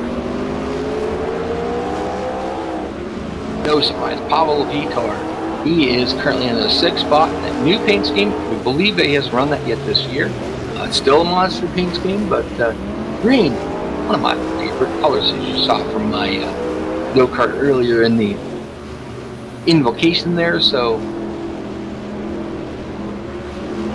well, I just not noticed. Red. Yeah, it's not red. If you're going to paint Rod Weston a car in this game, do not put red on it. Have red on the go-kart only because I had a sponsor, one of my sponsors, they always have red, so that's supposed to be their spot. So we could have a little bit, not a lot, a little bit of red this year. Great thing is I won the last 5 races in a row, and I'm currently in points there. So, but the young kid that runs my other car just got a new motor. I'd love to say that he spent the money and do it, but nope. Came out of my pocket, so he has got a brand new motor for this weekend coming up this Saturday night. I won't be at HVRL, I'll be at the racetrack racing, probably getting a butt whipped by a 13-year-old kid running my second car. Is he the one that rents the car from you, Yep. or is that you employ that guy? Nope, he rents the car for me, and I've always told him that no matter what, within my financial means, you tell me what you need, I'll give it to you. I want you to be competitive racing against me. I don't want you to. I don't want to go out there and whoop up on you just because you don't have what you need. So when his motor laid up last week, I said, all right, you're going to get a brand new. I spent the money to do it. But okay, I got you. Yeah, because you own the car, so you have to fix it. Yep. And I told him, I said, just remember one thing. I said, I'll give you anything and everything you need. I said, but I will never let you win. Nope. You got to earn that. Yep, you got to earn it. You make a mistake, I will get you. That's why I got 5 in a row, because he's made mistakes. And we were just riding along there with Jack Curry and Nick Gunther. Cockpit view of this glorious course. So Merkel there. In first. We're creeping up just a little past the halfway point. You want to do a little ride along with Jack Merkel? Do our Jack Merkel. Cool, we can do that. We'll get in the cockpit with him. We'll start finish line when we get, or like the last turn before we do it. But see him now. Wait till we get the start finish line there for whatever, and we'll kind of give it an idea of what the track is. I know I don't know all the corners perfectly, but you know a few of the names of them. So he did give us permission to pull him in if he's leading, but he's got to have at least an 8-second lead. So. Right now he's only got a 1.6, so he's still focused too much. We don't want him on. Yeah, you don't want to burn up a guy's focus. I mean, it's not an SVG big lead, but it's like an SVG driver leading it. There you go. That's you right. You're very. That is a good reference to the rest of it. As we right now, we're coming down to the start-finish line. I don't know what view you're planning on using there. Cockpit. Cockpit. Okay. Coming into like 170 miles of turn one. Drops all the way down to second gear, out to the curb, out to a little bit of the dirt there, back down to, up to third, back down to second, possibly. Nope, it doesn't drop down to first. I did earlier in practice. That's through turn three. Turn four is coming up underneath the Sargento, right, maybe not, bridge. That's part of the moraine sweep. Yep. M-O-R-A-I-N-E. I'm not sure what that actually means, but interesting names. Head to infamous turn 5. Coming into inches, turn 5, there's a big spot of kitty litter out there. You don't want to do that. To turn 6, another left-hander. You really slow down right down to first gear. And down through. Now we got a kind of a series. Can't really call them S's, just a series of corners. They do go left, go to right. It's not really. Go right to Hurry Downs, which is a fun name to turn 8s. Okay. Now we go underneath the snap-on sign to the carousel. I hate this corner. I've not yet figured it out. Well, watch how Jack Merkel gets through this. It's just easy, easy, easy. Like I said, right there. Hit the curving. Now he's back into the throttle, out to the outside curving, into the kink. Down into the kink, with this setup, we notice that he is lifting a little bit. Better setup. Not saying it's bad, but a little bit better setup. You can do that wide open. Now we're going down to the straightaway and we're headed to what they call Canada Corner. Why do they call it Canada Corner? This is the closest part of the track to Canada. That's hilarious. Yep. Down. Yep, and that little section before turn 13 is known as Thunder Valley, and not talking about Bristol. Pretty cool. Has a series of left, right, and then on left to right, Bill Mitchell bends to turn 14. 14, we go up the hill, and I mean up the hill. It road's right there on your right. When we get to the top of that hill, he'll be in the fourth gear when he gets up near the peak of it. Gets the start-finish line, and that is a lap riding around Jack Merkel. I'm curious, is there other configurations of this track? Because I know like Watkins Glen's got different, Not really. That little section before the kink known as the bend, I think that's mainly used for like motorcycles, I think. Oh, okay. It's the only part that's slightly different configuration. Otherwise, it's been the same since I think the 50s. I think. Wow. You think about we talked about it at Sears Point. You go down through the S, and there's like 4 or 5 different ways to go, kind of literally through those S's. But they have one that are just for the motorcycles. They try to, because if you imagine being on a street bike going through the S's, I mean, you'd be hauling the mail by the time you get into 11. Got to have a way of slowing them down before you go, 200 miles an hour into 11. So they have a little series of corners, which kind of at the end of it, we kind of turn and almost not really go back, but a 90-degree turn, 90-degree turn into what they call 10. To slow the motorcycles down. Right. Same thing with Loudon.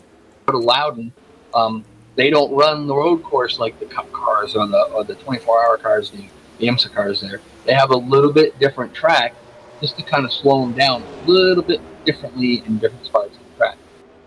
I was just focused on Christian Torres there. He headed to the pits. Yeah, there's so many tracks. Like, there's some tracks that have crazy amounts of these variations. And this one, I mean, this is obviously NASCAR 2003, so I'm not sure if they incorporated those extra roads. Like in Watkins Glen, they actually have them. Here, I'm not really seeing any, but yeah, it's just so good. They don't need to have any extra stuff. Well, there again, too, I don't know, Austin, you might know this question. I don't think I've ever seen motorcycles race around this track. No, there's no mod for that yet. So I'm just saying in real life, though, because like Daytona, they have different little squirts and inserts and whatever for the motorcycle racing. You go to Loudon. Loudon is a 1 mile flat track, but there's a road course that it used to be a road course before Loudon was ever even built. There was a road course there. The road course there still exists, but they use some of the front stretch, very little of the back stretch, and the track is on the infield. Yep, there is some footage on YouTube, but go check it out. It's pretty interesting. Before it was the mile track, they had the road. I've been there and watched go-kart racing when I was a little kid. Carts at Loudon before it was Loudon, just the road course was incredible. Yep. When I was, young, very young kid. Yeah, looking back, I'm not really seeing anything that would really use. I'm sorry, where we use the bend of the track. Okay, I'm just looking at something, and this is up to you, Blaine, but okay. Jack Merkel has got a 9.94 second lead. Okay. You want to bring him in? Why don't we just, let's bring him in and see how his race is going. Okay. Jack Merkel, you got Rod, Austin the Bandit, LaPlante, and Blaine Donnellan live in the booth. And then you said if you get over an 8 second lead, you'd be willing to talk to us. How's it going out there, buddy? It's a struggle out here, honestly. It's we're fighting for it. Okay, so my question is, you can't go any further. You do have to make one more pit stop. So I see the car's a little bit loose off the corners there. When's the next pit stop coming? About 2 laps. Okay. Austin, you want to add any questions to? He shut his mic off, so we can't hear him. So, Blaine, you have any questions for him real quick before we let him get back here? Because we know he's going to be pitting here real soon. Actually, pit will be next time by. Okay. Okay, perfect.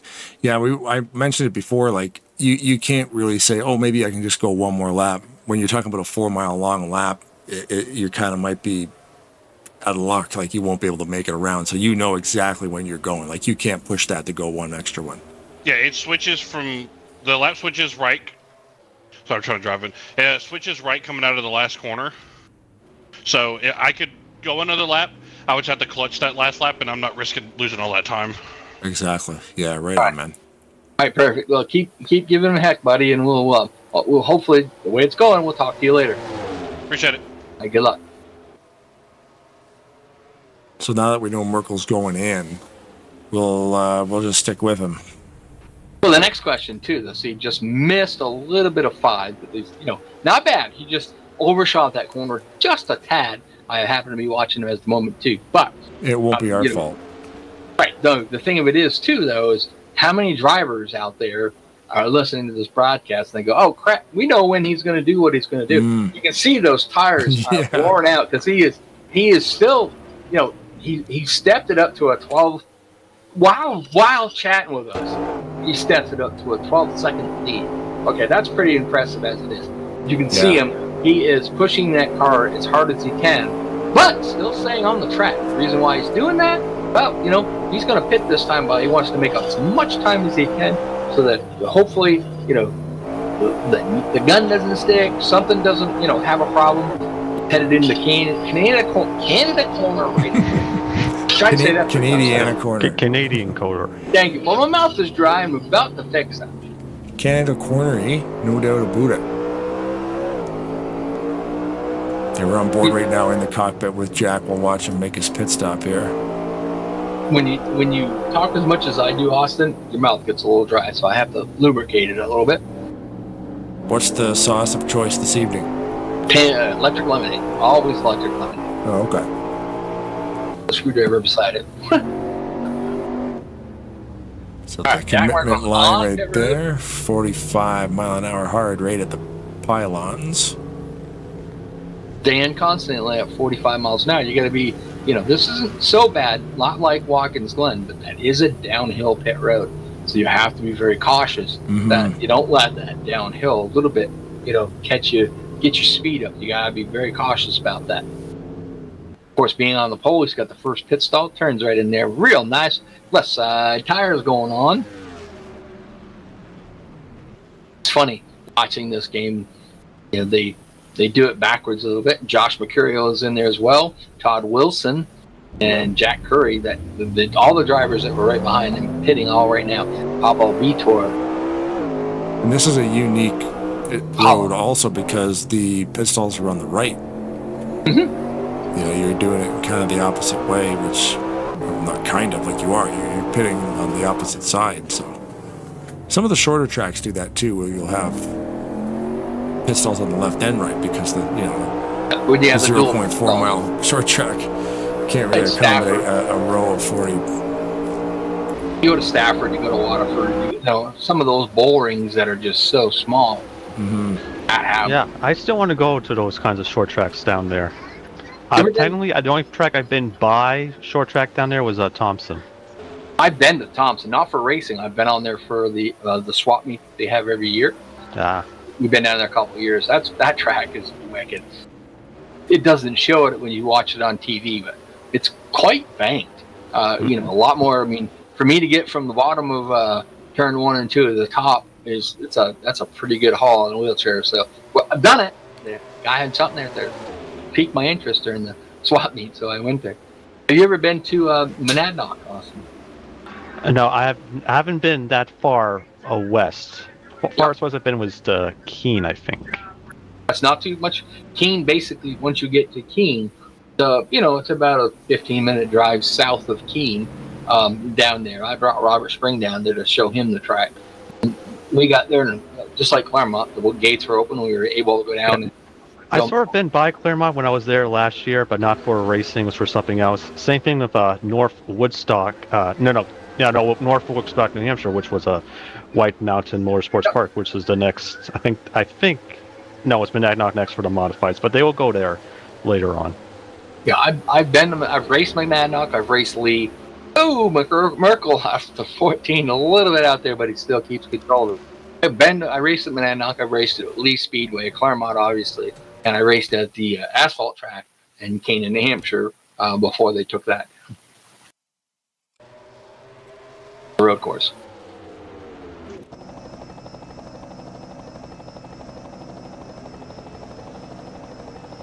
Watch Merkel use the whole track. Yeah, I heard your comment there, so made sure to go back and take a look at it. Merkel, though, believe it or not, is not your leader. Right now, the car stayed out, I think, longer than he did, and that would be Victor Delgado III. He's just coming out of the pits now, yeah. He stayed out, led a lap. You had to expect that. Somebody was going to probably be on just a little bit of strategy than Merkel. But Merkel right now, currently still, he's got a 14-second lead over Josh Mercurio. So once Delgado gets it done, gets everything, we're good to go. We got a request in the chat by Benjamin Snyder. Let's do some full blast. Austin LaPlante, you pick a driver that you'd like to see us go full blast with. Well, we'll just old broken record, but we'll just still stick with Jack, so you can try to get Realistic back as the leader. All right, there we go, Blaine. Let's go full blast with Jack Merkel. There it is.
There we go, full blast with Merkel. Oh, he's got a car right in front of him.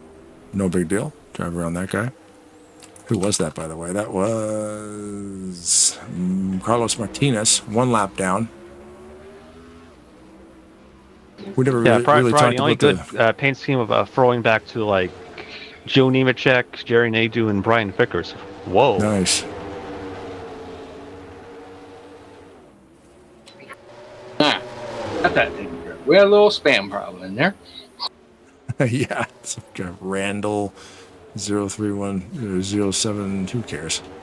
So the great thing about it is, I guess he's giving us more hits. I don't know how that all works. But. Yeah, that's true. More interaction, the better, right? But when he's stepping on everybody else, he's actually got legit stuff to say.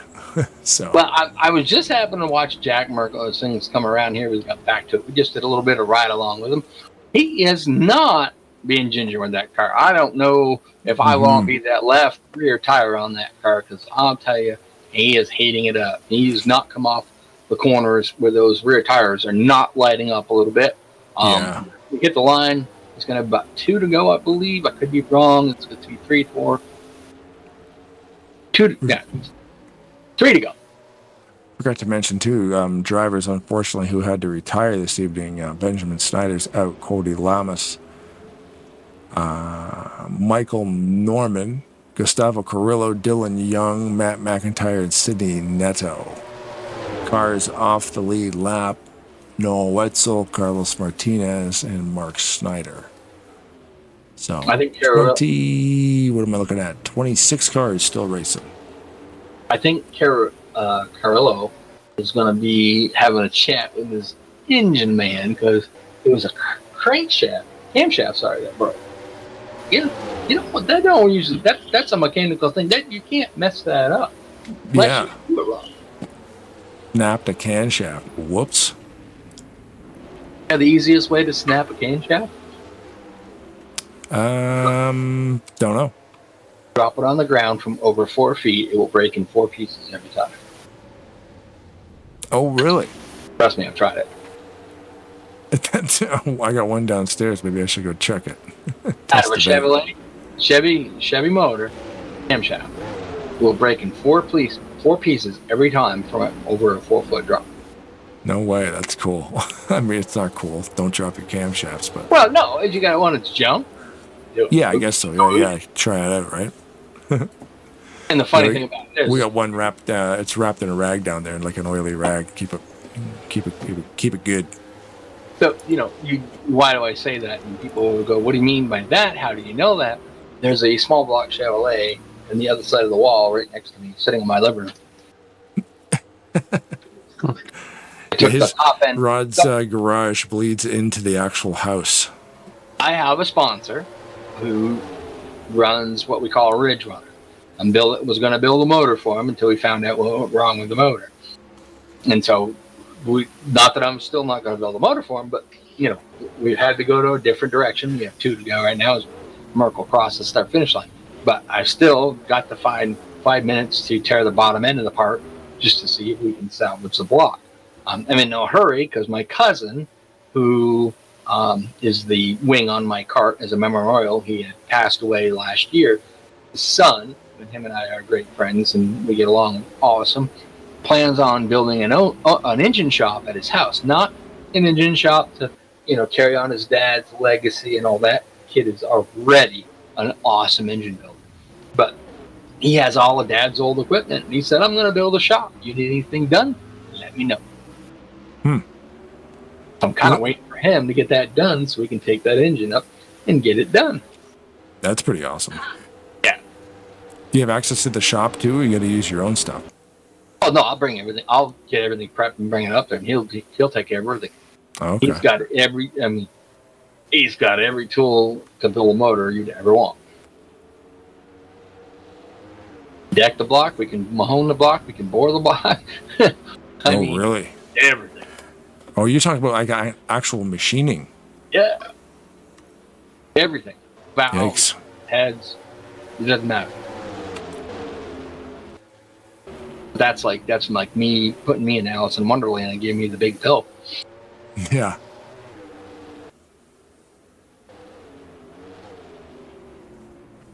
Alexander Vegas there, just looking at him. He's got that rear trunk lid crushed in there, but still flipping along here in 15th. Jack Merkel coming off turn 14 this time by, all the way out to the grass almost. Coming down 1 lap to go. He is currently right now 10 seconds over Josh Mercurio. Still going to be a great points night for Josh Mercurio if he can keep this up. Jack Curry, third, 179. Fourth is the substitute for the guy that we have in the booth right now, Austin LaPlante. That is Tim Wilson. 99 Apollo Vitor, currently in the 5th spot. And I believe that is Victor Delgado III, currently in the 6th spot. Oh, Merkel is not being gentle on them tires. I'm getting word that the 3rd place got wrecked out. I believe that was the 48th between the him and 179. I'm not sure. At some point, you go back and check on that because that's big. That means you can't get up here. That'll move. You think Jack Curry got wrecked or Todd Wilson got wrecked? That's the big difference.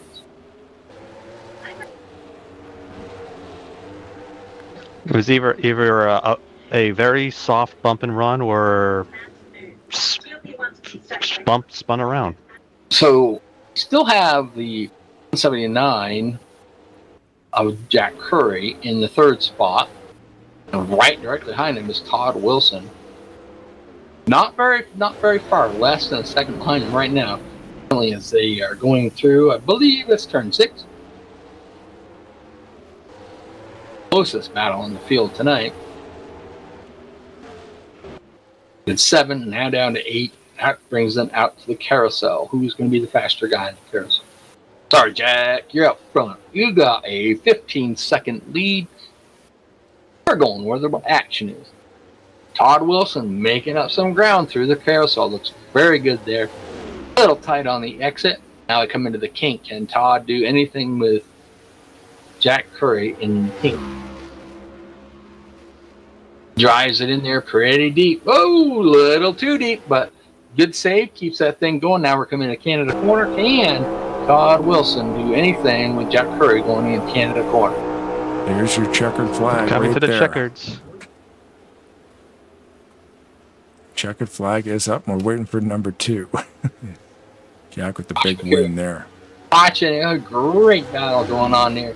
Todd Wilson, unfortunately, just a tad bit too far back to be able to make an attack on Jack Curry. So Jack Curry's probably pretty sure going to finish in 3rd place, and then Todd Wilson's going to be finishing in the 4th place, substituting for the bandit, Austin LaPlante.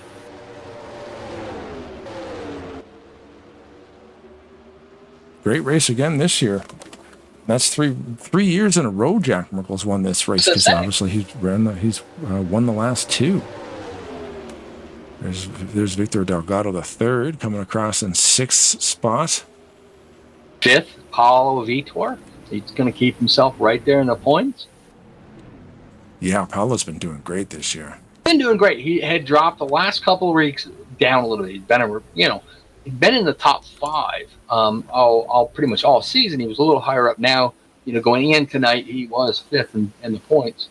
Unfortunately for him, the only driver that was ahead of him that finished behind him was Nick Gunther. So, he's still hanging in and doing really strong. He doesn't have to worry about Keith Hughes, because Keith Hughes is a pussy and he won't run in the road courses. But that's just my opinion. I can say that without getting us kicked off, right? No. Sorry. Maybe. I don't know. I gotta give Keith Hughes a hard time. I keep telling him, you gotta let me drive it for you, but Where'd Jack go? I can't find him now. Looking for Jack. Got him. Your winner this evening. Probably going to come around here and burn this place to the ground.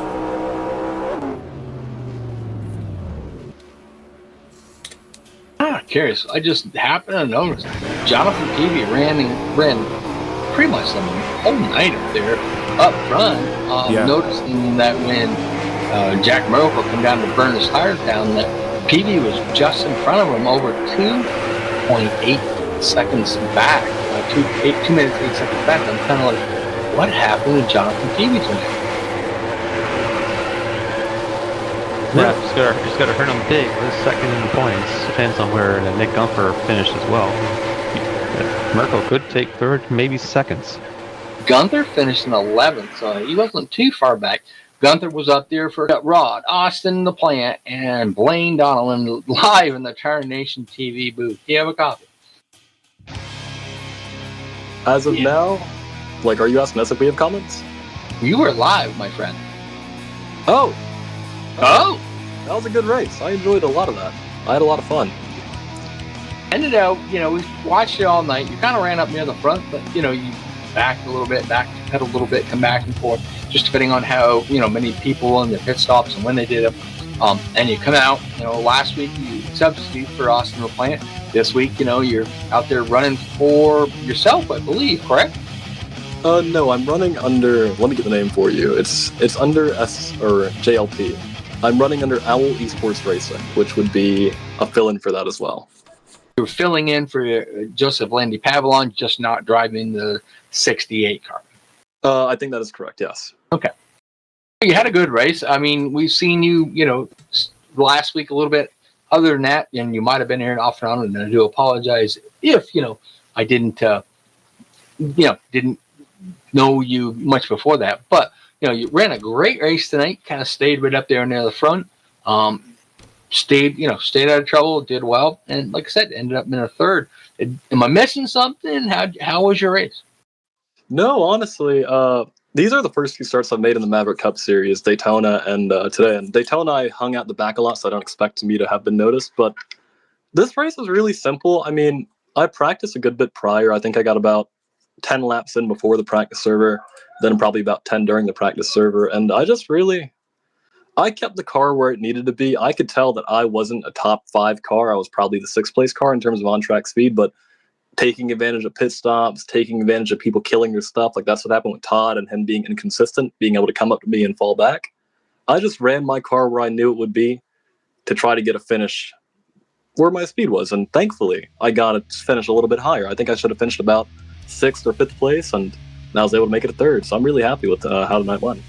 Oh, the most key important thing you can do in a road course, stay on the road course. You know what I mean? Yep. And I was able to do that pretty well, thankfully. Yeah, because if you don't stay on the road course, you don't have a chance at this stuff. So I'm going to ask you a couple questions because, like I said, you're kind of new to me. I do know that you raced last week. Obviously, you didn't get in the top 3, so we didn't get a chance to talk with you. But how many years of experience do you have on this online racing thing? And what do you run for wheel? Okay, in terms of years of experience, I think I've been on since 2019, which would have made me about 11 years old. If I do the math, I was 11 when I first started.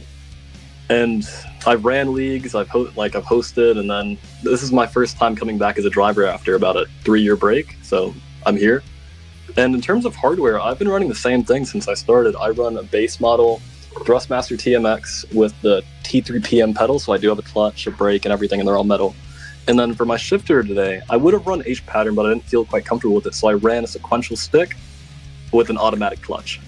And there, I don't blame you, just because, we do broadcasting for a lot of people, and we've seen a guy that hadn't been there for a little while show up, with a sequential, Talladega, come out of the turns, got into 3rd gear, went down the backstretch, went to go to 4th gear, went to 2nd gear, blew up, took out half the field. So, road course racing, sequential is definitely the smarter move.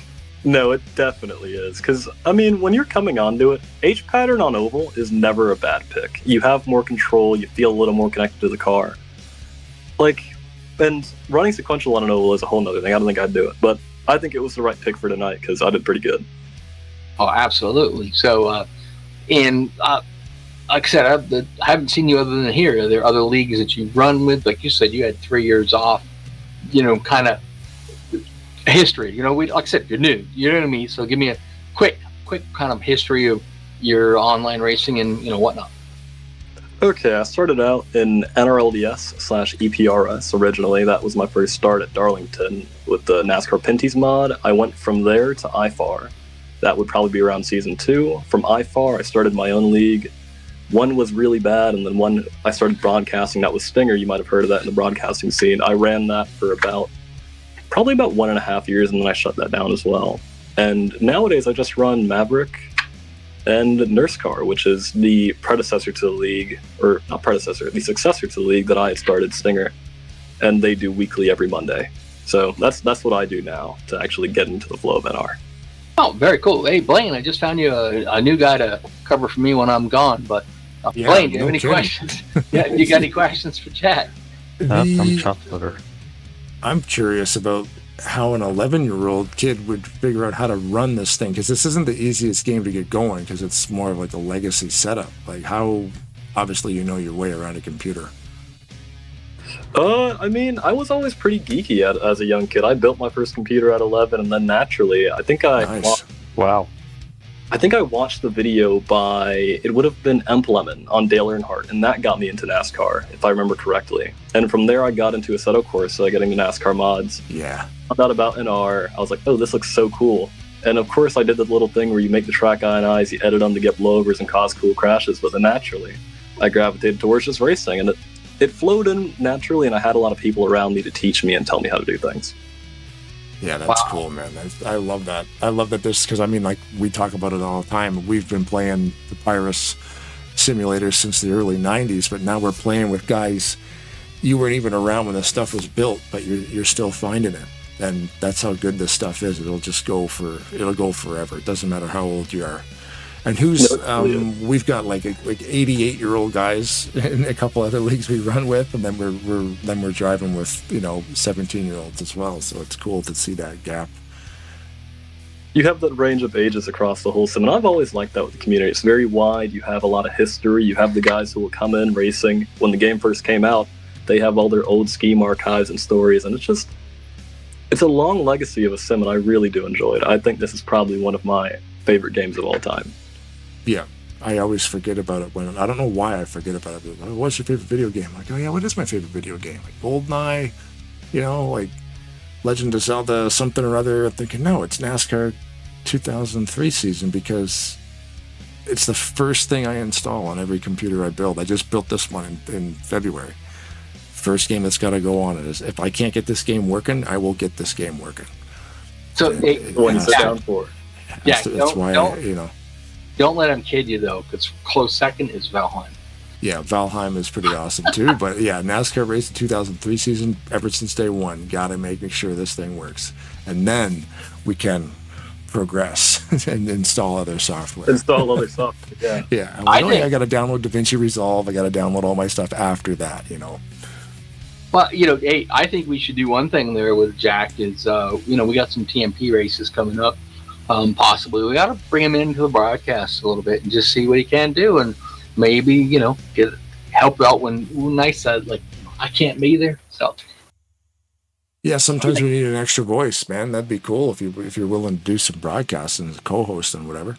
No, I'm perfectly fine with that. I know commentary isn't my specialty. Originally, if you remember back in about early 23, I was the one who developed the tickers and started posting them on the Reddit, and then that wave started again. Oh. Yes, that was me. Got Blaine's engine.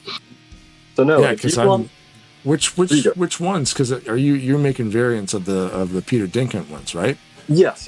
I have a demo on my YouTube channel from way back when, but I know there were vertical tickers prior. I know when you get GNL TV, and this is more broadcast or nerdy, but you have the side scroller. I was the one who started editing, making the 2013 Fox graphics, the speed racing graphic, a speed channel from the early 2000s. I made those. I didn't delve into number graphics and things like that because I just couldn't figure it out code-wise, but that was my work originally, and that's what I... Oh, no way. Yeah, because here, Ben prefers the horizontal scroll, where all the other leagues I use a vertical one. Yes. And I don't mind, I had done you know how the 2013 or 2010 Fox graphic was with the 3x3x3? You know what I'm talking about with that? Yeah. Yes, I've worked on that, and I could, even for this league, I could make something particular for it if the need was there. But if you contact me on my Discord account, because you're in the Discord server as well, I presume, it's Mika, it's the Darth Maul profile picture, I would love to talk to you guys about it and see how that could go. Oh, okay. What's the username? It should be ! Or, well, my actual Discord user, I'm not sure how it does anymore because I wasn't here when they did the nickname things, but it should be McFlip or Mika, Mika. Okay. All right. If we keep letting you guys go, you guys are going to be nerding out. Yeah, now we're talking technical behind the scenes coding stuff. I'm like, ooh, yeah. Neat. You guys get together in a private room. You can discuss it. Jack, congratulations on your third place finish tonight, buddy. Awesome run. We'll give you a chance to thank anybody and everybody you'd like to. The floor is yours. All right. Before I head out, because I do got to go, thank you to JLP, of course, for fielding the car, and especially Todd. He was in the 48 car. He gave me some grace when I was racing tonight, and I did get into him. He was the one car I touched today, besides a lap car, I think, and he didn't wreck me after that, so I do appreciate that. So Todd and JLP and the whole league as a whole, because it was a very nice race. Thank you. All right. Thank you, Jack. Congratulations on your third place finish, buddy. And good job. See you around. See you around. You guys have a good night. All right, have a good one, buddy. Josh Mercurio, you got Rod, you got Blaine, and you got Austin the Plant live on Tarnation TV. Do you got a copy? I hear you loud and clear. Austin, how was your vacation? We gotta wait for him to unmute his mic to he's not answering. That's okay.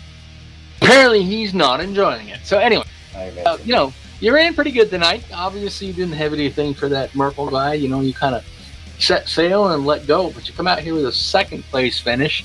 Unable to lead a lap tonight, but still, you walked into the event with a 70-point lead, still doing, really, really good. I do remember talking to you earlier. You missed Daytona, and we do believe that you are going to miss at least one more race tonight this season, or not? Well, actually, I did not miss Daytona, but I got caught up in an early wreck, and so I finished, I think it was like 30-something. So, I didn't miss Daytona. I'm still iffy. Might miss next week, but I think I still have a shot at the championship here, so we'll keep going. You're going to obviously go in, with a second place finish. The only guy tonight that actually made anything up on you would be Jack Merkel. And obviously he's 100 points behind you, so that, he's not going to, knock you out of the top spot.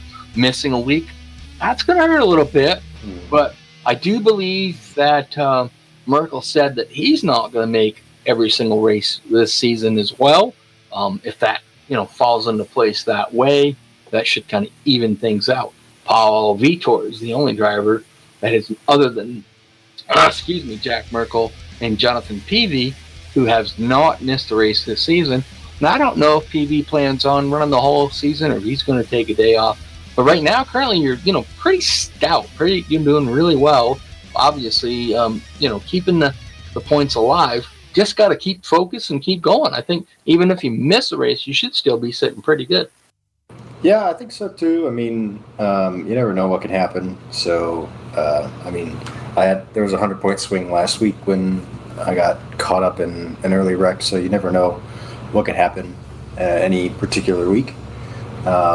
Feel pretty good. Feel like I've got some momentum going. So it'll be a setback, but I'm not too worried about it. So last year, we talked with Jack Merkel earlier because he was an in-race reporter. And he talked about how last year, you really had not the greatest first part of the season. Came back strong at the end of it.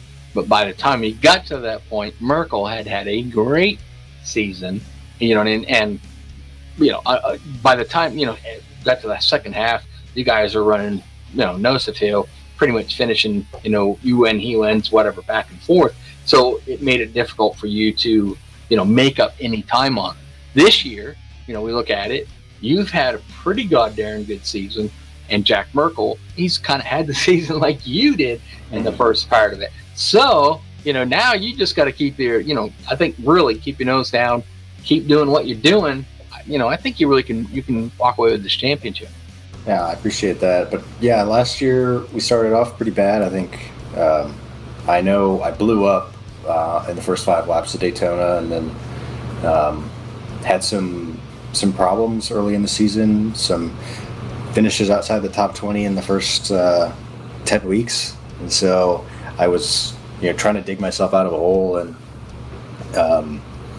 you know, in this league, it's really difficult to make up points because there's a top 10 that are really competitive, and you take risks while you're racing, and some of those risks can put you way out in the back. So you kind of have to make up points, 5 points here, 10 points there. And when you're already 300 back, there's not a lot of opportunities to do that. And so I was taking some pretty big risks in the middle part of the season, trying to get back, trying to lower that deficit, and it ended up all biting me in the butt. So this season, I like being in the catbird seat. All I have to do is be consistent.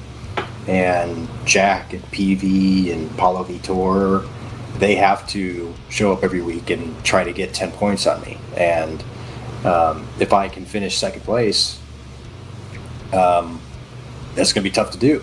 And even today, like, I got caught up in an incident battling for about 5th place, and I got punted out underneath the tunnel and ended up in 12th place. And so if I was behind in the points, I probably would have been freaking out, trying to get back all the way up to the front to make up time and points on Jack and whoever else was out there in front of me. So today it was just about making my way slowly back up to the top 2 and playing it safe, getting those points back. And if you think about it, if you're running in a league and you got 12 drivers, bad day, the worst you finish is 12th. Here, just about every week. Tonight we had 33. But a lot of times we have, knockout qualifying. We have 40 drivers out here. One bad race, you have a wreck at the beginning, you're finishing 40th, not 12th. So that makes it even harder for you if you don't have a good race. So, your emphasis is just try to get top 10s every week and finish the best you can.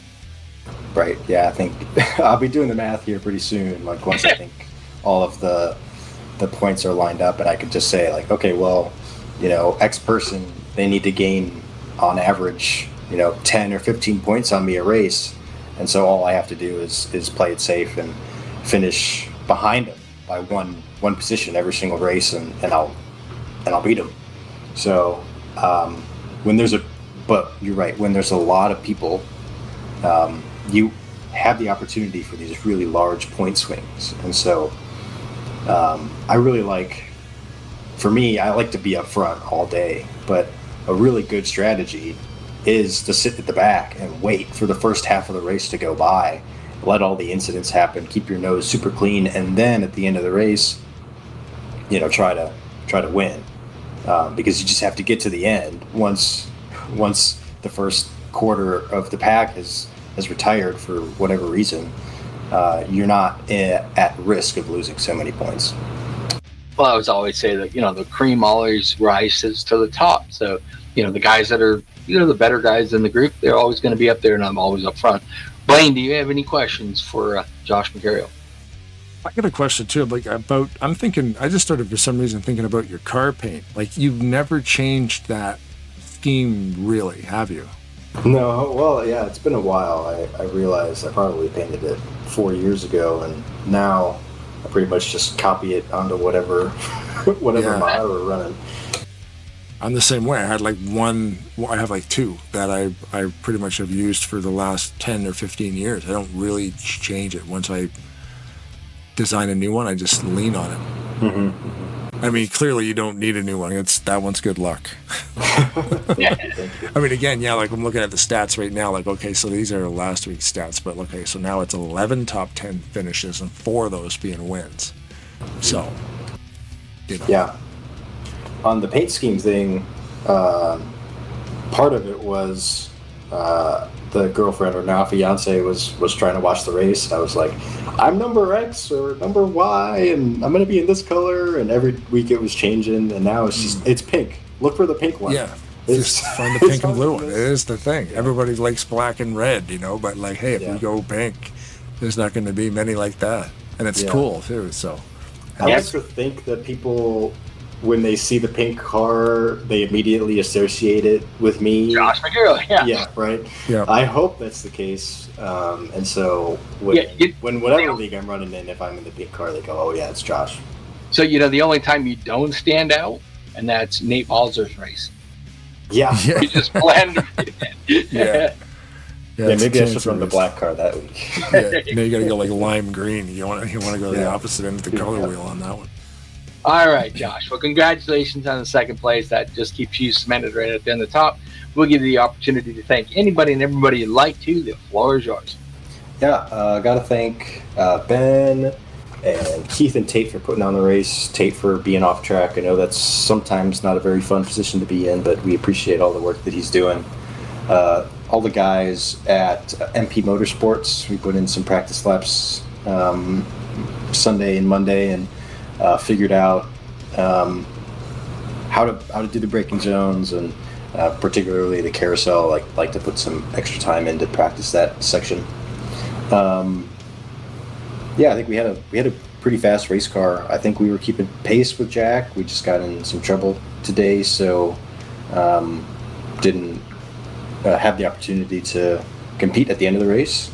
But appreciate all the guys that helped me out and talked to me during the race. All the guys at NNSCRA, Fiance, and all the people that I race with normally. So, just a quick thing. You talked about the carousel. You know the secret there? You willing to share? Because I can't get through that to save my life. Yeah, actually, for the longest time, I was treating it like a flat track. Yeah, and I was kind of running the bottom. But really what you do is you actually attack the first half of the corner like it's a straight. Yeah. And then you rotate it and then gas it straight out of the carousel. So you diamond the corner, I guess you could call it. Yeah. But because you're coming out of that hairpin in, I believe that's turn 7 or 8, and you go under the bridge, that's just straight, full gas all the way until you watch almost off the track, and then you turn it and you hit the curb and you exit. Interesting. That makes a whole lot of sense, though. Thank you, everybody. Yep, no problem. All Hope right. everybody, take a second off your Road America time. I think it might. So congratulations on second place finish. Of course, keep up the good work there in the points lead, and we will catch you. We live next Tuesday there, Blaine. I don't know schedule. Yeah, you got Tuesday next week, and then you got a break. Okay, I can't keep track of that. If you took 2 seconds of my life, you'd understand. I'm running circles all the time. Oh, and you were talking about flat tracking that corner. We're flat tracking next week at Indy, so there you go. Right, well, congratulations on the second place finish, and we'll talk to you hopefully in the podium finishing, maybe in victory lane next week. And good job, bud. Thank you. Thanks, Josh.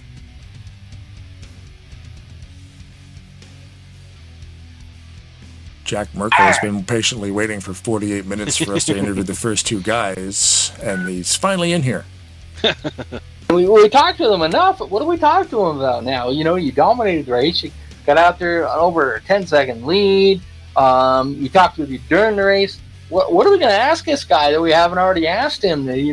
Your strategy worked out very, very good. You got out there. You did what you said you're going to do. You got over 9-second lead. You said at 8 we could talk to you. We pulled in. Yep. Did that. Your strategy was perfect tonight, and racing was very smart. What am I missing here, bud? Let us know about your race. It seemed probably could have been a little boring for you. The middle of it was kind of interesting with those couple of restarts where that one restart that didn't come out until about 250 feet past the line. That's what happened. Okay. Yeah. Well, you were stuck behind RJ Bishop. Noah was the leader, and he pitted. And because he hung so far back, it doesn't come out until he gets to the line. Yep. So it didn't come out until 200 foot past the start finish line. Oh, then it came out and we went, and I ended up going from second to 4th or 5th. So that was fun. Then the other restart, was gonna just kind of hang behind Josh and PV and just kind of feel it out. And then Josh missed turn 3, which gave me that spot, and the PV gave me the lead. He said he wasn't going to fight for it, so it just kind of became, at that point, just hold on to the lead and hope stuff behind me happens, and obviously, as you guys saw, it did. A little bit of drama, a little bit of luck, and we came out victorious. The first pit stop coming or yellow flag, in my opinion, like you said, you could do about 7, maybe 8 laps. That first caution, I think that was perfect for everybody. We questioned whether it was perfect for you. You know what I mean? Would you have rather seen it go green flag, and have you get in there and then the pit stop, or did that kind of fall in the right moment? You know what I mean? I question whether or not, whether that a caution there helps everybody, but did it help you? You know what I mean? Would you have rather seen it come in a green flag condition? I think either way, it still would have been a 2-stop race because it was about 10 laps for a fuel per stop. So we would have had 2 stops no matter what. That one, because we already had only 3 laps of fuel left when that caution came out anyway. Okay. So it was going to be just 2 more laps before we started pitting. But it didn't really hurt too much. Honestly, tires weren't that bad. Okay, so at that point, you could have gone another at least 2 more laps. Oh yeah, Okay. Like the green flag stop, I ran that all the way until the fuel was out, basically. So tires, Okay. last couple laps they'd get sketchy and you'd start losing. Oh yeah, we saw that. But no, they weren't like there wasn't a risk of blowing one or anything. It was No, fine. but we saw you sideways just about every corner. On the exit of the corners, you were just, at the end of the runs, you were drifting it a little bit. Yeah, the rear tires, you would lose them for the last 2 or 3 laps of the run for sure. Yeah. So then you come out, ended up being, Christ, you had a great 20-second lead, really. That was pretty good for you. At that last lap, you still balls out there just having it, eating it up, or did you look at that and say, you know what, I got enough, let's just keep it on the track? I don't know if you'll notice, but I was running as fast as I could. Even the cooldown lap, I ran as fast as I possibly could because PV was in front of me, and I wanted to lap PV before he got to that line. And I unfortunately did not catch him, but I was trying my best to get there and get him lapped before the end of the race. So even my last cooldown lap, which was his technically last lap of the race, I wasn't even being scored still. It wouldn't have counted. I just wanted to pass him. So you still had a goal. Lap, That's hilarious. Cooldown lap, I was still balls to the wall as fast as I could go. I love Didn't it. catch him, unfortunately, but I was only like a second and a half back. I was almost there. That's pretty cool. Blaine, you have any questions for Jack? I did kind of notice that. I'm like, this cool down lap is pretty aggressive. And then I started looking I started finding, like, we started going through the top 10, and with Apollo Vitor and Todd Wilson and all these other guys. And then I went, I better check to see where Jack is. He's probably coming around eventually to do the burnout. And I'm like, oh, geez, he's already climbing the hill. Like it was that quick. But I'll just steal Rod's question that he asked Mercurio. What's your method to get through that carousel? Because Rod hates that thing. I don't I like don't it. understand it. That's definitely my worst corner in the whole track. I don't either. Like I definitely wasn't faster than anybody in that corner. I was probably slower. Josh and PV were faster than me through it. I don't understand it at all. I just kind of get through it and just try to hurry up and get through it as fast as I can. But it's definitely my worst corner of the whole track, and I hate it. I love I love that exists. Like there's this mystifying turn that nobody can seem to figure out. Like why? It's pavement. It goes around the corner. It doesn't make sense. And it's weird because the carousel on Watkins Glen is one of my favorite turns. Totally different. Different. Yeah, just something about the carousel at Road America that sucks, and I hate it. Yeah, it's really the totally exit. different. It's because you get so worried about the exit and trying to make sure that's right that you just mess up the rest of the corner. So if you want to know the secret, just go back, watch this broadcast. When you get down to Mercurio, he will tell you how to do it. It's in my head already because I'm thinking, well, that might just work. Yeah, he talked about it. Figure it out. I may have to go listen and see. Get some pointers. Yeah, it's there. Yeah, he goes. What did he say? Like you raced it super hard coming in. Yep. And what do you say? You have to kind of like diamond. You have to like diamond the corner. So it's okay. Yeah, that makes sense. That's my problem though. I just assume it's like Watkins Glen, so I'm trying to run it like that, and you can't. And so you always screw up the exit when you try to keep it on the inside the entire time. I do it every time. He said basically drive it till you get to the edge, let off, and then diamond it down to the curb and go. So yeah, either way. Yeah, so you're running the end of it more straight than you would be if you were sort of hitting that apex the whole way through. Yep. I guess. Yeah. All right, Jack. Well, congratulations on the win. That gets you, hopefully, should move you up a little bit higher in the points towards Josh Mercurio. The two guys in front of you, obviously, in points there, wise you beat them too. So, we'll give you the opportunity to thank anybody and everybody you'd like to. The floor is yours. Just thanks to Fortnite Squad for another good car, and thanks to everybody for racing me mostly clean, keeping it nice out there. Whatever they did between themselves is not up to me. I don't have nothing to do with that. I got raced clean. That's what I all care about. Thanks to you guys for the good broadcast, and thankfully we were able to come out here and get a win. Hopefully we can get some more and get this second half of the season started right and come back around and see if we can win this title 2 years in a row. Well, there you go. Congratulations on the win tonight, and we're looking forward to seeing you next week. So good job, bud. Thank you. Thanks, Jack. Yep. All right, now we'll get to see if Austin's still here or not, because there we go. I want to thank Austin, the Bandit LaPlante, popping in here tonight, giving us a little insight. Thank you very much, buddy. You betcha. Even though it was under more weird circumstances, but at least now. Hopefully, the next time you do a Road America race, the names of certain straightaways and turns the next time. Oh, yeah. And, absolutely. You do it. That was awesome. It was a big help for us tonight. Like I said, I know some of them. I do not know all of them. Yeah, man, it was fun. Yeah, sometimes it's fun to throw a little bit of a wrench into things and be like, hey, let's see if we can get another guy in here and on the fly like that. And it worked out good, man. So thanks for hanging out. You got it. Did you have any final things to say before we bail on you? Not really. Just looking forward to see what all my fellow teammates can do at the Brickyard next time. Perfect. Yeah, well, that's where we'll be next Tuesday, so tune in next week when we're at Indianapolis. That should be fun. But yeah, thanks a lot, Austin, man. And yeah, if you're watching next week, we'll be talking to you. Looking forward to it. Thanks again. Thanks, man. Have a good night. Night. There you go, guys. And then there were two. Jack Merkel just kind of showed them how to get her done. Yeah, man, that's wild.